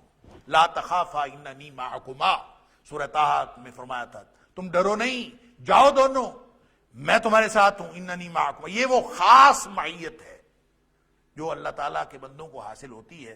جیسے نبی اکرم صلی اللہ علیہ وسلم نے صدیق اکبر کے ساتھ تھے رضی اللہ تعالیٰ عنہ غار ثور میں، تو انہوں نے کہا تھا لا تحزن ان اللہ معنا، فکر نہ کرو اللہ ہمارے ساتھ ہے. اور پھر حضرت موسیٰ علیہ السلام نے جب سامنے سمندر آیا، یہ وہاں سے نکلے، پیچھے سے فرعون ہے، آگے سمندر ہے، پریشان ہو گئے سارے بنی اسرائیل، کیا کریں گے؟ تو وہاں پہ بھی حضرت موسیٰ علیہ السلام نے یہی کہا تھا ان معی ربی سیہدین، میرا رب میرے ساتھ ہے، وہ مجھے ان قریب راستہ بتائے گا کوئی نہ کوئی. تو اللہ کی جو معیت ہے وہ ایک عمومی ہے جو ہر ایک کو حاصل ہے، ایک اللہ کے خاص بندوں کو حاصل ہوتی ہے. جیسے ابراہیم علیہ السلام کو وہاں حاصل ہوئی جب وہ آگ میں پھینکے جا رہے تھے، موسیٰ علیہ السلام کو حاصل ہوئی جب وہ وہاں جا رہے تھے. اور اسی طرح سے کوئی بھی شخص جب اللہ پر بھروسہ کرتا ہے اور اللہ تعالیٰ کے کام کے لیے نکلتا ہے تو اللہ تعالیٰ اس کے ساتھ پوری خصوصی معیت کے ساتھ اس کو عطا فرماتا ہے، خصوصی معیت. تو انا معکم مستمعون، بے شک ہم تمہارے ساتھ سننے والے پوری توجہ سے. فَأْتِيَا فِرْعَوْنَ فَقُولَا إِنَّا رَسُولُ رَبِّ الْعَالَمِينَ، پس تم دونوں جاؤ فرعون کے پاس. فقولا، اور جا کے کہو، انا، بے شک ہم، رسول رب العالمین، ہم تمام جہانوں کے رب کے بھیجے ہوئے ہیں، ہمیں تمام جہانوں کے رب نے بھیجا ہے. جا کے بتاؤ ان کو. اور دوسری بات یہ کہنی ہے ان ارسل معنا بنی اسرائیل، یہ کہ ہمارے ساتھ بنی اسرائیل کو بھیج دے. گویا دو مقاصد سامنے آ گئے. ایک مقصد دعوت توحید، انا رسول رب العالمین، جا کے ان کو بتاؤ کہ ایک عالمین کا رب ہے، اس نے ہمیں بھیجا ہے، ہم اس کے نمائندے ہیں، اللہ کی توحید کی دعوت دینے آئے ہیں. اور دوسرا یہ کر کے بنی اسرائیل کو آزاد کر دے. ان ارسل معنا بنی اسرائیل. بنی اسرائیل کی آزادی ایک مقصد تھا, دعوت توحید ایک مقصد تھا, بنی اسرائیل کی آزادی دوسرا مقصد. یہ دو مقاصد تھے, ان دو مقاصد کو لے کر جاؤ. قال الم نربک فینا ولیدا, قال اس نے کہا یعنی فرعون نے کہا, الم نربک کیا ہم نے تجھے پالا نہیں ہے, فینا ہم میں ہمارے درمیان, ولیدن جب تو لڑکا تھا, یعنی تمہیں بچپن میں تجھے ہم نے پالا نہیں ہے. وَلَبِثْتَ فِينَا اور تو رہا ہے ہمارے اندر, من عمرک اور تو نے یعنی گزارے ہیں, لبثتا تو ٹھہرا ہے یا تو نے گزارے ہیں, فینا ہمارے اندر, من عمرک اپنی عمر کے, سنین کئی سال تم نے ہمارے اندر گزارے. اب اندازہ کریں موسیٰ علیہ السلام اور ہارون علیہ السلام, یہاں ایک دفعہ پھر آپ قرآن کی جو بلاغت ہے اس کا اندازہ کیجئے کہ درمیان میں پوری کہانی سکپ کر دی ہے. وہ گئے, پہنچے, کیسے پہنچے, دربار فرعون کا, اور وہاں باہر دربان ہوں گے, چوکیدار ہوں گے, پہرے دار ہوں گے, وہ سارے کراس کر کے یہ دونوں تنہا, کوئی ان کے ساتھ فوج نہیں, کوئی لشکر نہیں, کوئی اسلحہ نہیں, کچھ نہیں, اور وہاں پہنچ گئے عین فرعون کے ساتھ. سبحان اللہ. اب جب اللہ تعالیٰ نے فرما دیا کہ تمہیں ڈر ہی کوئی نہیں, لا تخافا, تمہیں کوئی خوف نہیں اور کچھ نہیں کر سکتے, کچھ نہیں بگاڑ سکتے, تو بے خوف یہ دونوں بھائی وہاں فرعون کے دربار میں جاؤ, بالکل سامنے جا کے دعوت دے دی. اب یہ ساری باتیں یہاں پہ قرآن نے سکپ کر دی ہیں, یہ سمجھنے کی ہیں کہ وہاں پہنچ گئے, فرعون کے ساتھ مکالمہ ہوا, توحید کی دعوت بھی دے دی اور ساتھ یہ کہہ دیا کہ بنی اسرائیل ہمارے ساتھ بھیج. یہ دو مقاصد تھے. جواب سنیے, قال الم نربک فینا ولیدا, کیا تو نے ہمیں بچپن میں پالا نہیں, تمہیں ہمیں نے, اور تیری عمر کے کئی سال ہمارے اندر نہیں گزرے. یہ کیا سوال ہے اور کیا جواب ہے, غور کریں ذرا. سوال کیا ہے, توحید کی دعوت کا ہے. سوال کیا ہے, بنی اسرائیل کی آزادی کا ہے. اور فرعون کا رسپانس کیا ہے, وہ کہتا ہے یار تمہیں ہم نے پالا نہیں ہے, دیکھتے سی تمہارا بچہ نہیں ہے, تو ہمارے ساتھ رہا نہیں ہے. کیا مطلب؟ اس کا مطلب یہ ہے کہ ہمیشہ جو علمی مکالمہ ہوتا ہے اس میں جب کسی ایک فریق کے پاس جواب نہیں ہوتا تو وہ ہمیشہ یہی حرکتیں کرتا, ادھر ادھر کی باتیں کرتا, ذاتی احسان جتلاتا ہے, تو ہمارا بچہ ہے, گویا تیرا منصب نہیں ہے کہ تم ہمارے خلاف اس طرح کی, ہمارے ساتھ اس طرح کی بات کر. موسیٰ علیہ السلام کو وہ فرعون بالکل ذاتی طور پر اس نے اپنا احسان جتلایا کہ کوئی, یعنی تاکہ اس طرف بات نہ آئے تو وہاں تو دو بدو جواب دینا پڑے گا نا. توحید کی دعوت کا جواب کوئی شرک کی دلیل ہوگی تو دے گا نا, یا اس کے پاس جو اپنے آپ کو رب کہتا تھا نا, ربکم الاعلی, اس کی کوئی دلیل ہوگی تو دے گا نا. جب اس کی کوئی دلیل نہیں ہے تو بالکل بڑا, ہمیشہ سے ظالموں کا طریقہ یہی رہا ہے, میں اور بات کرتا ہوں, سوال کا جواب نہیں دینا, میں اور بات کرتا ہوں. سوال کچھ ہے تو اس نے کہا تو پہلے اپنی اوقات دیکھ, تو ہے کیا, تو دیکھ تیرے کپڑے میرے دیے ہوئے ہیں, تو دیکھ یہ فلاں ہے, یہ, یعنی اس طرح کی باتیں. یہ فرعونی سنت ہے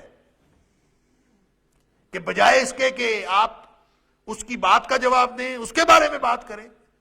نہیں آپ کے پاس کوئی دلیل تو آپ مان جائیں, دلیل ہے تو پیش کریں. لیکن یہ تیسرا طریقہ ہے, نہ دلیل پیش کرنی ہے نہ ماننا ہے, بلکہ بات کو گھمانا ہے.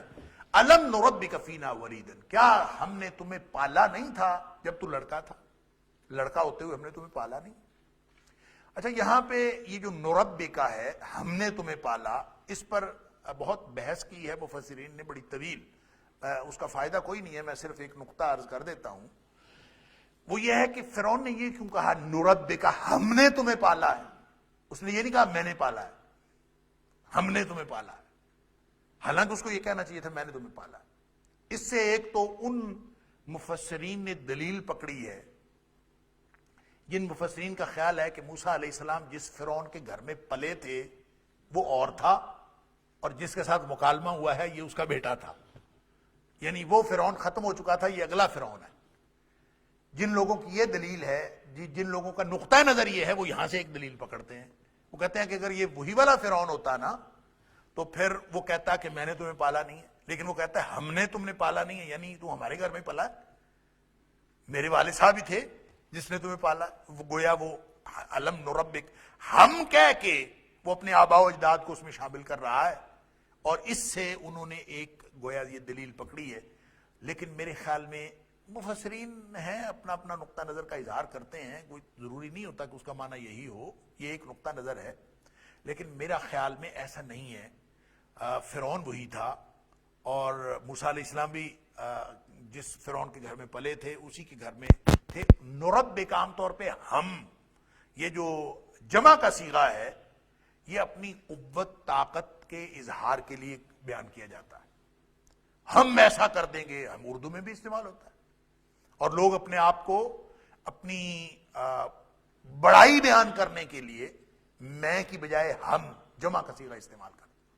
تو ایسا ہی اس نے فرعون نے کیا, وہ اپنے آپ کو انا ربکم الاعلی کہتا تھا, میں سب سے بڑا رب ہوں, اور مطلب یہ کہ تو ہمارے ہی تو گھر میں پلا بڑا ہے, سارا کچھ ہم نے ہی تو کیا ہے. لہٰذا اس سے یہ کوئی لازمی طور پر دلیل نہیں نکلتی, ایک پہلو تو ہے. آپ کہہ سکتے ہیں کہ اس نے اس لیے کہا کہ علم نربک, اس نے ہم نے تمہیں پالا نہیں اس لیے کہا کہ وہ چونکہ اس کے باپ نے پالا تھا. یہ ایک بات, ایک امکان ہو سکتا ہے, لیکن اس سے دلیل نہیں پکڑی جا سکتی. بہرحال یہ ایک نقطہ نظر ہے, میں نے عرض کیا لوگوں نے یہاں سے وہ دلیل پکڑی. تو اس نے صرف اپنے عظمت کے اظہار کے لیے نربک فینا ولیدن, اور تمہیں ہم نے پالا نہیں ہے, وَلَبِثْتَ فِينَا مِنْ عُمُرِكَ سِنِينَ, اپنے کئی سال تم نے ہمارے درمیان گزارے. وَفَعَلْتَ فَعْلَتَكَ الَّتِي فَعَلْتَ وَأَنْتَ مِنَ الْكَافِرِينَ, اور تو نے پھر ایک کام کیا تھا, جو بھی کیا تھا, وَأَنْتَ مِنَ الْكَافِرِينَ, بڑا نہ شکرا تھا تو, وَأَنْتَ مِنَ الْكَافِرِينَ, تو بڑا نہ شکرا تھا. کافر کافر ہی ہوتا ہے جو ایمان کے مقابلے, مومن کے مقابلے میں کافر ہوتا ہے. تو یہاں بھی یہ معنی ہو سکتا ہے کہ تو ہمارے دین کا کافر تھا, یعنی اس پر بھی یہ دونوں آراء مفسرین کے ہاں متقدمین سے لے کر آج تک موجود ہے کہ فرعون نے جو موسیٰ علیہ السلام کو کہا انت من الکافرین, کہ تو کافروں میں سے تھا, انکار کرنے والوں میں سے تھا, تو اس سے مراد وہ کافر جو ایمان کے مقابلے میں ہوتا ہے. تو گویا حضرت موسیٰ علیہ السلام دین فرعون کے کافر تھے, دین فرعون کے نہ ماننے والے تھے. تو اس نے یہ کہا کہ تو نے ہمارے دین, ہمارے قانون کی نافرمانی کی, اس لیے کہا انت من الکافرین. ہو سکتا ہے. اور یہ کیا کیا تھا حضرت موسیٰ علیہ السلام نے, وہی جس کا موسیٰ علیہ السلام کو پریشانی تھی کہ وہ میرے خلاف انہوں نے ایک فرد جرم عائد کیا ہے. وَلَهُمْ عَلَيَّ ذَنْبٌ, ایک گناہ ہے, ایک میرے سے جرم ہوا تھا, یعنی ان کے خیال میں. تو وہ جرم کیا تھا کہ میں نے ایک بندہ مار دیا تھا گھونسا مار کے. اب وہ جو فرعون ہے وہ بھی یہی کام بات کر رہا ہے. وہ کہتا ہے کہ دیکھو ہم نے تمہیں پالا اور تو ہمارے گھر میں رہا, ہمارے پاس رہا, لیکن تو نے یہ کیا حرکت کی کہ وَفَعَلْتَ فَعَلَتَكَ الَّتِي فَعَلْتَ, تو نے ایک ایسا کام کر دکھایا, چلو جو بھی کیا کام, یعنی بندہ مار دیا ہمارا. وَأَنْتَ مِنَ الْكَافِرِينَ, اور تو کافروں میں سے تھا. کافر سے مراد یہاں ناشکری ہے, ناشکرا ہے. کافرین, تو نے ہمارے احسان کی ناسپاسی کی ہے.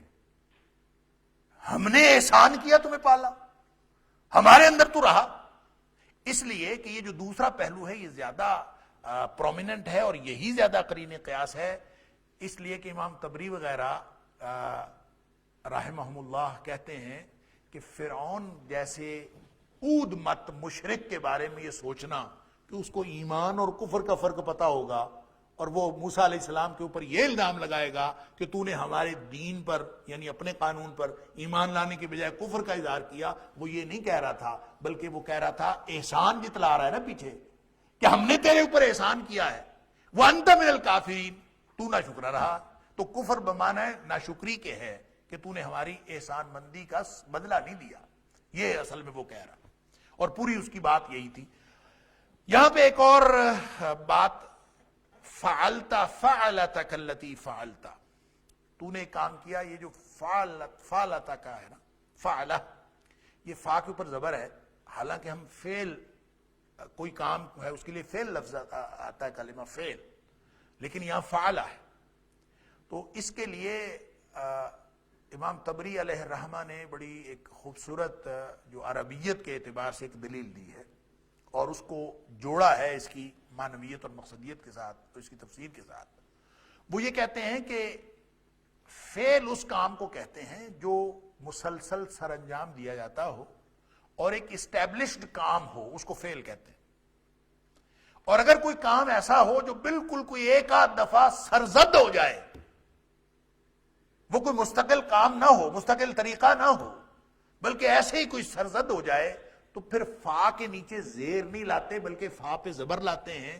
تو اس لیے وَفَعَلْتَ فَعْلَتَكَ الَّتِي فَعَلْتَ، تو نے وہ جو ایک کام کیا تھا، یعنی وہ ایک انہونی سی تو ہی تھی، بندہ روز تھوڑی گھونسا مار کے بندہ قتل کرتا ہے۔ تو گویا یہ فعلہ اور فعل، ان میں فرق یہ ہے کہ کوئی ایک آدھ بار کوئی بات سرزد ہو جائے تو وہ فعلہ ہوتی ہے، اور جو مستقل کام ہوتا ہے اس کو فعل کہتے ہیں۔ تو یہ فعل نہیں تھا بلکہ فعلہ تھا، اور اس کو خود فرعون بھی تسلیم کر رہا ہے، وَفَعَلْتَ فَعْلَتَكَ الَّتِي فَعَلْتَ، وہ جو کام تم نے کیا تھا تو تو نے اچھا نہیں کیا، وَأَنْتَ مِنَ الْكَافِرِينَ، سارے ہمارے احسان کا تم نے یہ جواب دیا، گویا تو ناشکرا تھا، وَأَنْتَ مِنَ الْكَافِرِينَ، ناشکرا تھا۔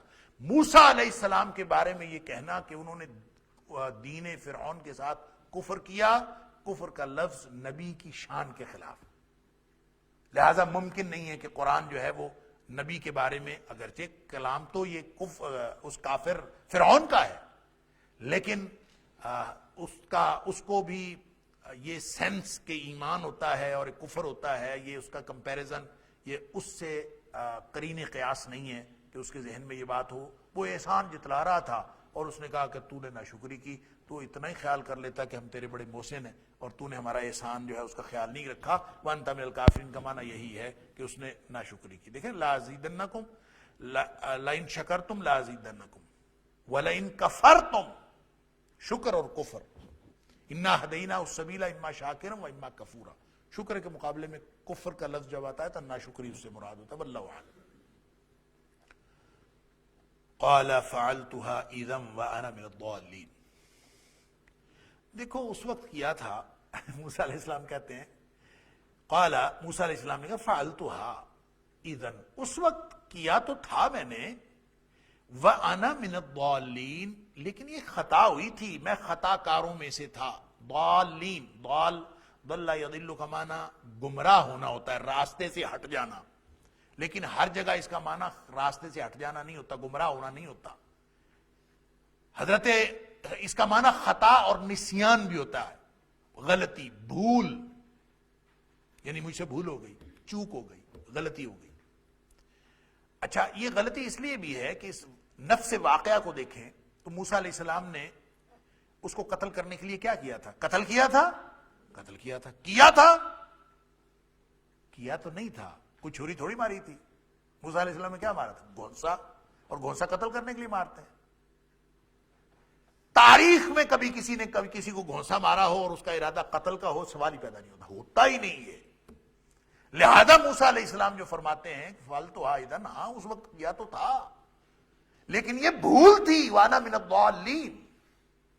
میں خود حیران ہوں، گویا موسیٰ علیہ السلام نے مارا تو گھونسا اور وہ مر گیا، تو یہ بعد میں پتا چلا کہ گھونسے سے ہی مر جائے گا، مجھے پتا ہوتا تو میں نہ مارتا، یہ ہے بھول۔ مجھے پتا ہوتا کہ وہ کوئی نشئی ہوگا، کوئی مریل سا ہوگا کہ اس کو ایک ہی لگی اور بس مر گیا، تو مجھے پتا ہوتا تو میں نہ کرتا۔ وہ یہ کہہ رہے ہیں کہ مجھ سے بھول ہوگی جو میں نے گھونسا بھی مارا اس کو، حالانکہ قتل نہیں کیا میں نے۔ لوگوں نے اس کا ترجمہ یہ کیا کہ ہاں میں جب گمراہ ہوا کرتا تھا تب میں نے یہ کیا، نعوذ باللہ من ذالک۔ نبی گمراہ نہیں ہوتا، نبی اللہ کا نبی ہے اور وہ اپنی جسٹیفیکیشن پیش کر رہا ہے۔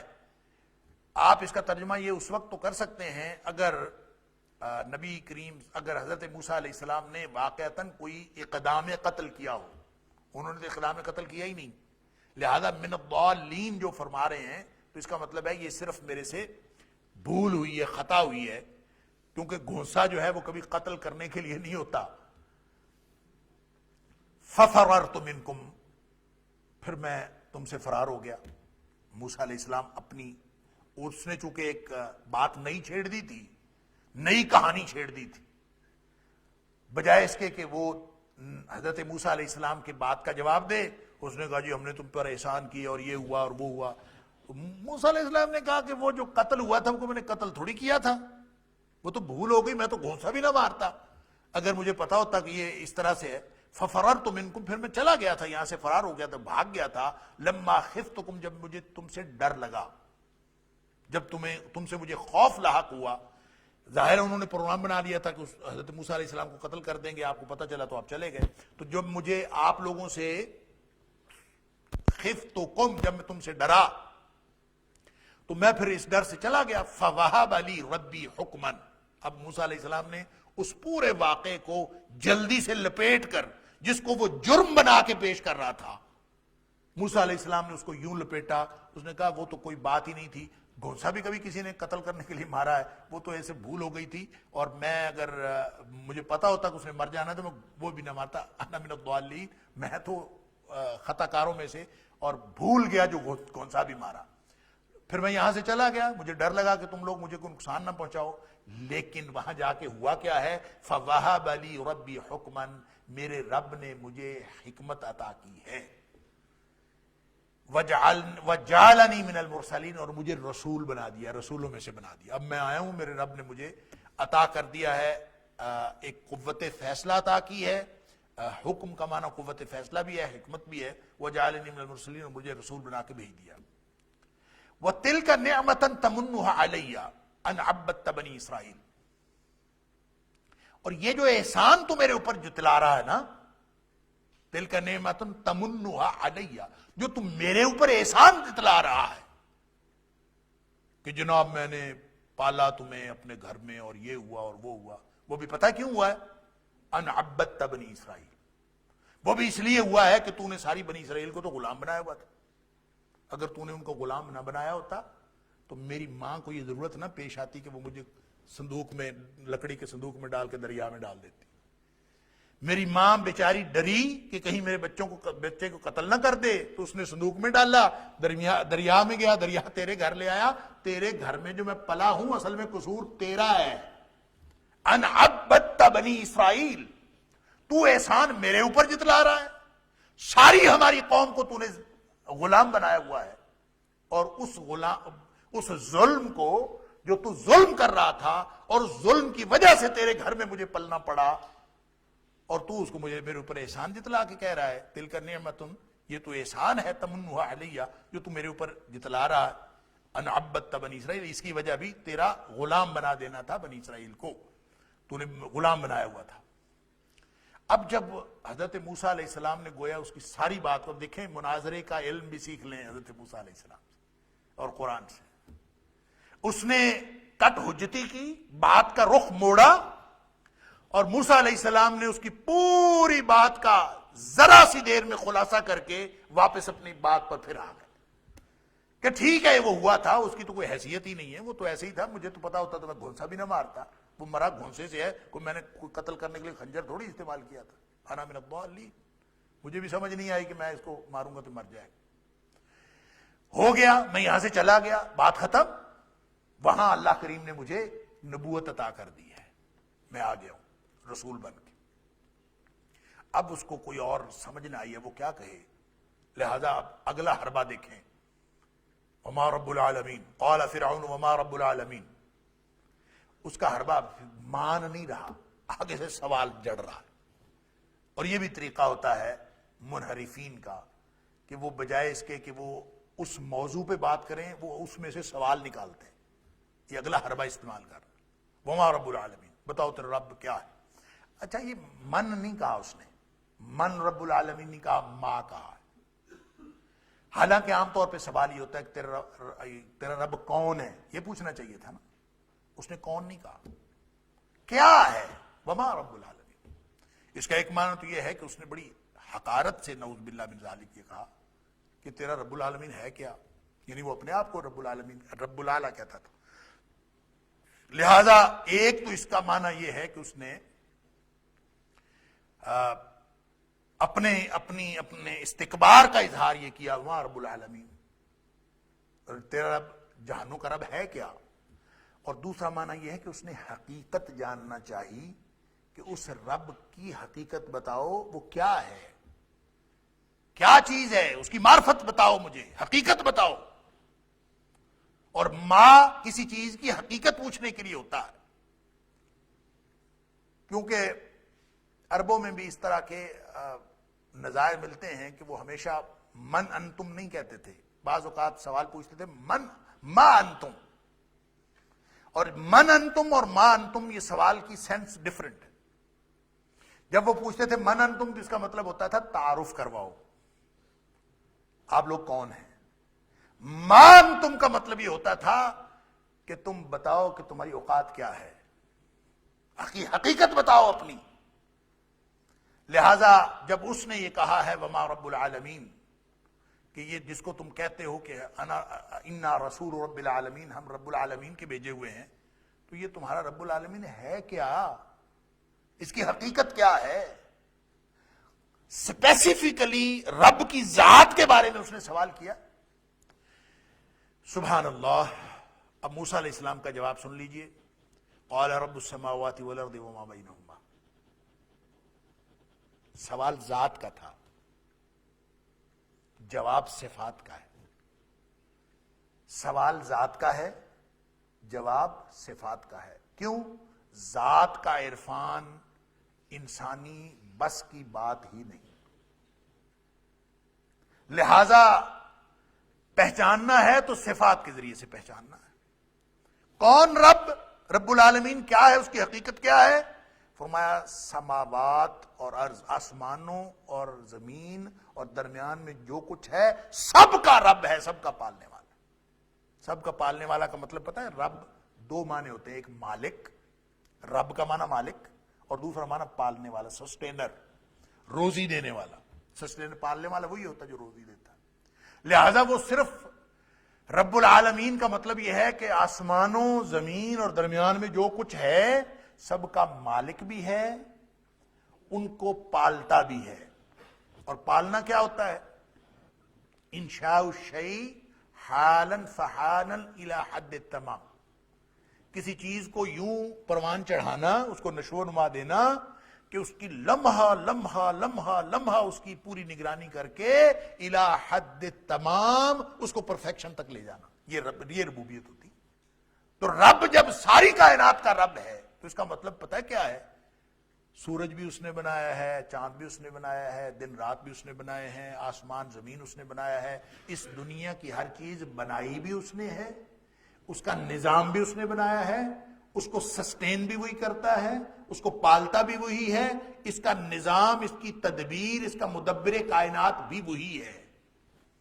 لہذا یہ کائنات کو پیدا کرنے والا وہی سوال ہے کہ زمین کو پیدا کرنے والا. شروع میں دیکھیں سورہ بقرہ میں ہم نے پڑھا تھا یا ایھا الناس اتقوا ربکم الذی خلقکم والذین من قبلکم لعلکم تتقون. یا ایھا الناس اعبدوا ربکم. اے کائنات کے لوگوں اپنے رب کی بندگی کرو. کون رب؟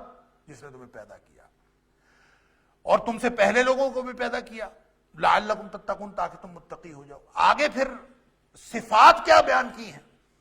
جس نے آسمان کو چھت بنایا، جس نے زمین کو بچھونا بنایا، وہ رب. آسمان کو چھت، زمین کو بچھونا، یا اس طرح کی جتنی زمین کس نے بنائی، آسمان کس نے بنایا، یہ چاند ستارے کس نے بنایا، سورج چاند یہ سب کچھ کس نے بنایا، یہ کبھی فرعون کو خیال نہیں آیا تھا کہ میں کہوں کہ میں نے بنایا.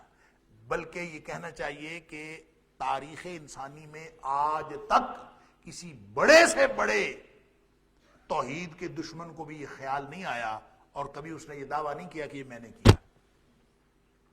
انا ربکم الاعلی کہہ کے وہ زیادہ سے زیادہ انسانوں کو غلام بنا لیتے ہیں، زیادہ سے زیادہ وہ دولت پر قبضہ کر لیتے ہیں. اس کے علاوہ تو ان کے پاس کچھ نہیں ہوتا. یہ کہنا کہ یہ آسمان میرا ہے، سورج میں نکالتا ہوں، یہ میں فلاں یہ کرتا ہوں. تو نمرود کی بھی تو اسی وقت ہوا نکل گئی تھی نہیں، جب ابراہیم علیہ السلام نے کہا تھا کہ میرا رب مشرق سے نکالتا ہے تو اس کو مغرب سے نکال کے دکھا دے سورج کو. تو موسیٰ علیہ السلام نے بھی یہی کیا. رب السماوات والارض وما بینہما ان کنتم موقنین. اگر تم یقین کرنے والے بن جاؤ تو یہ سارا کچھ جو ہے وہ اللہ ہی نے کیا ہے، اللہ کا ہے. وہ رب جو ہے سماوات کا، آسمانوں کا، زمین کا اور درمیان میں جو کچھ ہے اس سب کا وہ رب ہے، مالک بھی ہے، پالنے والا ہے. ان کنتم موقنین، اگر تم یقین کرنے والے ہو. قال لمن حولہ الا تستمعون. اب اس کو سمجھ نہیں آئی کہ اس کا جواب کیا دے. اب دیکھیں یہ مناظرہ ہو رہا ہے, مکالمہ ہو رہا ہے, مخاصمہ ہو رہا ہے. تو پہلے موسیٰ علیہ السلام کے ساتھ دو بدو بات ہو رہی ہے, تو اب اس نے ایک دم توجہ جو ہے وہ درباریوں کی طرف کر لی. قال لمن حولہ, وہ جو ارد گرد بیٹھے تھے نا ان کی طرف دیکھتا ہے. موسیٰ علیہ السلام کی طرف سے توجہ ہٹا کے درباریوں کی طرف توجہ کی اور ان کو کہتا ہے الا تستمعون, اور سن رہے ہو, سنتے ہو کیا کہہ رہا ہے. یعنی جواب کوئی نہیں. اب ان کو شامل کر رہا ہے کہ یار کوئی مدد کرنے والا, کوئی دلیل تم بھی بتا دو. الا تستمعون, سن نہیں رہے. یعنی گویا اس کے اس حربے کے اندر یہ بات شامل ہے کہ وہ لاجواب ہو چکا تھا, اس کے پاس کوئی جواب نہیں تھا. موسیٰ علیہ السلام کو جواب نہیں دے سکا, درباریوں کی طرف توجہ کی. الا تستمعون, سنتے نہیں ہو. یہ بھی استماع ہے, سماع نہیں ہے جو میں نے پہلے بات کی تھی. استماع کا مطلب توجہ سے سننا, پوری کان لگا کے سننا. سن رہے ہو الا تستمعون, کیا تم سنتے نہیں ہو؟ یعنی اگر سنتے ہو تو پھر جواب دو تم بھی. قال ربکم ورب آبائکم الاولین. موسیٰ علیہ السلام نے اپنی بات جاری رکھی اور اس کی اس بے توجہی سے کوئی موسیٰ علیہ السلام متاثر نہیں ہوئے. انہوں نے کہا کہ وہ تمہارا بھی رب ہے اور تمہارے پہلے لوگوں کا بھی رب ہے. اب یہ بات موسیٰ علیہ السلام نے بھی اس موقع کو غنیمت جانا کہ اس نے گفتگو میں اپنے درباریوں کو شامل کیا, موسیٰ علیہ السلام نے بھی شامل کر لیا. موسیٰ علیہ السلام نے سارے درباریوں کو کہا کہ وہ جو رب العالمین ہے نا, ربکم و رب آبائکم الاولین, وہ تمہارا بھی رب ہے سب کا, اور تمہارے ما قبل کے جو آباء و اجداد گزر چکے ہیں ان کا بھی رب ہے. ان کو بتانا یہ مقصود تھا کہ یہ جو بدبخت فرعون کہہ رہا ہے کہ انا ربکم الاعلی, تو جب تمہارے آباء و اجداد تھے اس وقت یہ رب صاحب کہاں تھے؟ یہ اپنے آپ کو کہتا ہے میں رب ہوں. اگر یہ رب ہے تو یہ صرف تمہارا ہی ہے نا. تو آباؤکم الاولین, جو پہلے گزر گئے اس وقت تو یہ نہیں تھا, تو اس کا مطلب وہ بغیر رب کے آ گئے تھے. ان کا بھی ایک رب تھا, لہذا رب العالمین وہ ہے جو تمہارا بھی رب ہے, تم سے پہلے لوگوں کا بھی رب ہے, بعد میں آنے والوں کا بھی رب ہے. اور یہ جو کٹ حجتی کر رہا ہے اس کی کوئی حیثیت نہیں ہے. قال ربکم رب آبائکم الاولین, گویا یہ بات کہہ کے موسیٰ علیہ السلام نے ان کو بھی سمجھا دیا کہ یہ جو فرعون ہے کس قدر جھوٹا آدمی ہے. قال ان رسولکم الذی ارسل الیکم لمجنون. اب یہ اگلا حربہ ہے کہ جب کوئی بات نہیں بنی, احسان جتلا دیے, توجہ ہٹا دی, سب کچھ کر دیا, کچھ نہیں بات بنی, تو اب ذاتیات پہ اتر آؤ, ذاتی حملہ. یہ تو من بندہ ہی ٹھیک نہیں لگتا. ٹھیک ہے, بات جو مکالمہ ہو رہا وہ نہیں. قال ان رسولکم الذی ارسل الیکم. فرعون کہتا ہے کہ اب جب دیکھا کہ موسیٰ علیہ السلام کا بلیغ خطبہ, دعوت ہو توحید کی, نام ہو اللہ کا, دل میں اللہ کی رضا مقصد ہو, اور کہنے والا دعوت دینے والا اللہ کا نبی ہو, اس کی تاثیر کیا ہوگی. لہذا وہ خوف زدہ ہوا کہ یہ تو لے دے گیا ان کو بھی. اس نے تو شامل ان کو کیا تھا کہ یہ کوئی دلیل دیں گے موسیٰ علیہ السلام کے خلاف. موسیٰ علیہ السلام نے اس توجہ کو بھی اپنے حق میں استعمال کر لیا, اور لہذا اب اس کے پاس کوئی جواب نہیں تھا. اور کہتا ہے یہ تو ویسے ہی مجنون ہے. ان رسولکم الذی ارسل الیکم, یہ جو رسول تمہاری طرف بھیجا گیا ہے نا, جو کہہ رہا ہے کہ انا رسول رب العالمین, کہ میں رب العالمین کی طرف سے بھیجا گیا ہوں, یہ رسول ہوں, یہ جو بھیجا گیا ہے لمجنون, یہ تو کوئی, مجھے تو ویسے ہی کوئی لگتا ہے مجنون ہے, اس کا تو دماغ چلا ہوا ہے. تاکہ لوگوں کو یہ بات سمجھ میں آئے کہ اس کی بات قابل التفات نہیں ہے. یہ ہے حربہ ہمیشہ, جس کی بات کا جواب نہ ہو اس کی ذات پر الزام لگا دو, اور یہی ہمیشہ لوگ کرتے آئے. قال رب المشرق والمغرب وما بینہما ان کنتم تعقلون. اللہ اکبر. موسیٰ علیہ السلام نے بھی پھر ہار کیا ماننی تھی. موسیٰ علیہ السلام تو گئے تبلیغ کرنے کے لیے تھے, انہوں نے خاموشی اختیار بھی نہیں کی بلکہ اپنے خطبے کو جاری رکھا. فرمایا رب المشرق والمغرب وما بینہما, وہ مشرق کا رب بھی ہے, مغرب کا رب بھی ہے, اور جو کچھ درمیان میں اس کا رب بھی وہی ہے. ان کنتم تعقلون, مجھے مجنون کہہ رہے ہو, تمہیں عقل ہے؟ ان کنتم تعقلون, اگر تمہارے اندر کوئی عقل ہے, تم کوئی سمجھ بوجھ رکھتے ہو, تو یہ سوچ لو مشرق و مغرب کا رب بھی وہی ہے. اللہ اکبر. قال لئن اتخذت الہا غیری لأجعلنک من المسجونین. بس پھر جب کوئی جواب نہیں آیا تو اگلا حربہ یہی ہوتا ہے کہ اپنی طاقت استعمال کریں. تو اگر تم میری بات نہیں نہ مانتا, قال, فرعون نے کہا, لئن اتخذت الہا غیری, اگر تم میرے علاوہ کوئی اور الہ بناتا ہے نا, تو پھر سوچ لے, لأجعلنک من المسجونین, پھر اب خطرناک نتائج کے لیے تیار ہو جاؤ. اور وہ خطرناک نتائج کیا ہیں؟ لأجعلنک, میں بنا دوں گا, لازماً تجھ کو, من المسجونین, قید کیے ہوئے لوگوں میں سے, قیدیوں میں سے بنا دوں گا. کیا مطلب؟ یہ نہیں کہا میں تمہیں قید کر دوں گا. قید کر دوں گا یہ چھوٹی دھمکی ہے. میں یوں سمجھو کہ آج کے بعد تمہارا حشر پھر ان کے ساتھ ہوگا جو جیل میں سڑتے رہو گے ہمیشہ ہمیشہ. میں تمہیں ہمیشہ کے لیے وہاں پہ ڈال دوں گا اور یہ سزا ہمیشہ کے لیے دے دوں گا. موسیٰ علیہ السلام نے اب دیکھا, ظاہر ہے سپر پاور بھی ہے, طاقت بھی ہے, سب کچھ ہے, اور حالات, ماحول گرم ہو گیا. اس گرمی ماحول میں کیا کیا جائے؟ وہ غصے میں آ گیا ہے, جواب اس کو نہیں آ رہا. سبحان اللہ, فرعون ہے, کافر ہے, بدبخت ہے, سب کچھ ہے, لیکن موسیٰ علیہ السلام, سبحان اللہ, جن کو اللہ نے جاتے ہوئے یہ پیغام دیا تھا کہ سختی کی بات اس کے ساتھ کرنی نہیں. فقولا لہ قولا لینا لعلہ یتذکر او یخشی, اس کے ساتھ بات کرنی ہے تو انتہائی نرمی سے کرنی ہے. ہو سکتا ہے مان جائے, ہو سکتا ہے نصیحت پکڑ لے. اب وہ تو غصے میں آیا بیٹھا تھا, طاقت کے نشے میں چور تھا, وہ غصے میں آیا تھا. تھوڑا سا موسیٰ علیہ السلام میں غصہ کرتے تو بس کام تو خراب ہو گیا تھا. نہیں, غصہ نہیں کیا. اب موسیٰ علیہ السلام نے انتہائی لطیف انداز میں بات فرمائی.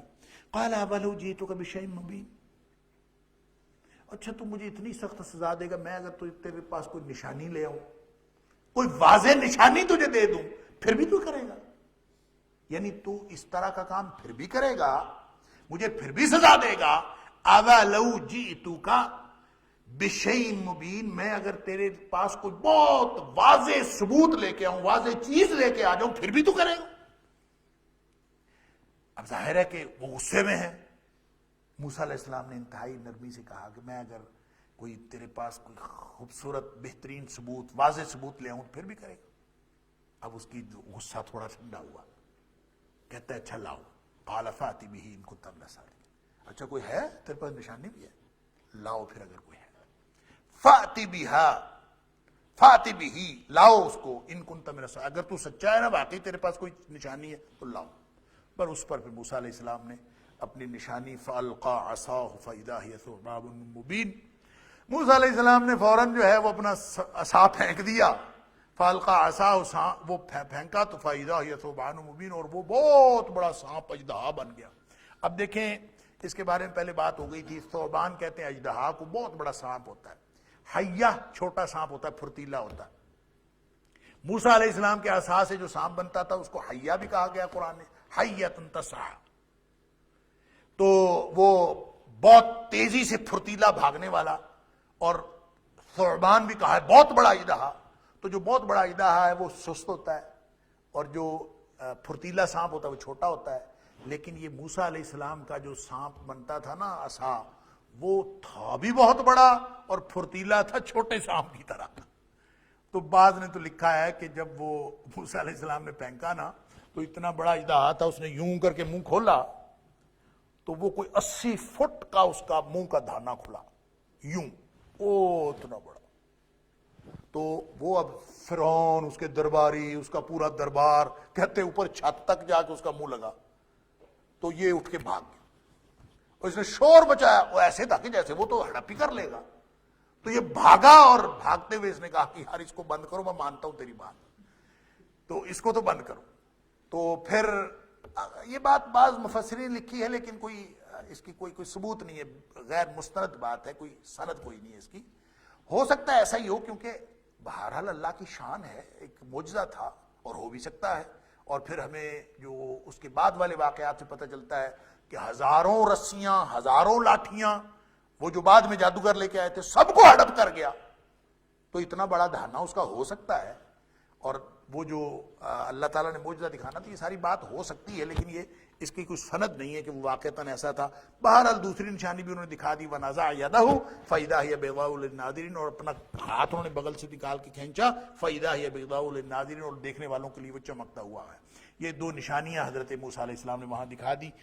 گفتگو وہاں پہ وہ جو ماحول ہے دعوت کا وہ جاری ہے. اللہ تعالیٰ مجھے اور آپ کو قرآن سمجھنے اور عمل کرنے کی توفیق عطا فرمائے. وآخر دعوانا الحمدللہ رب العالمین.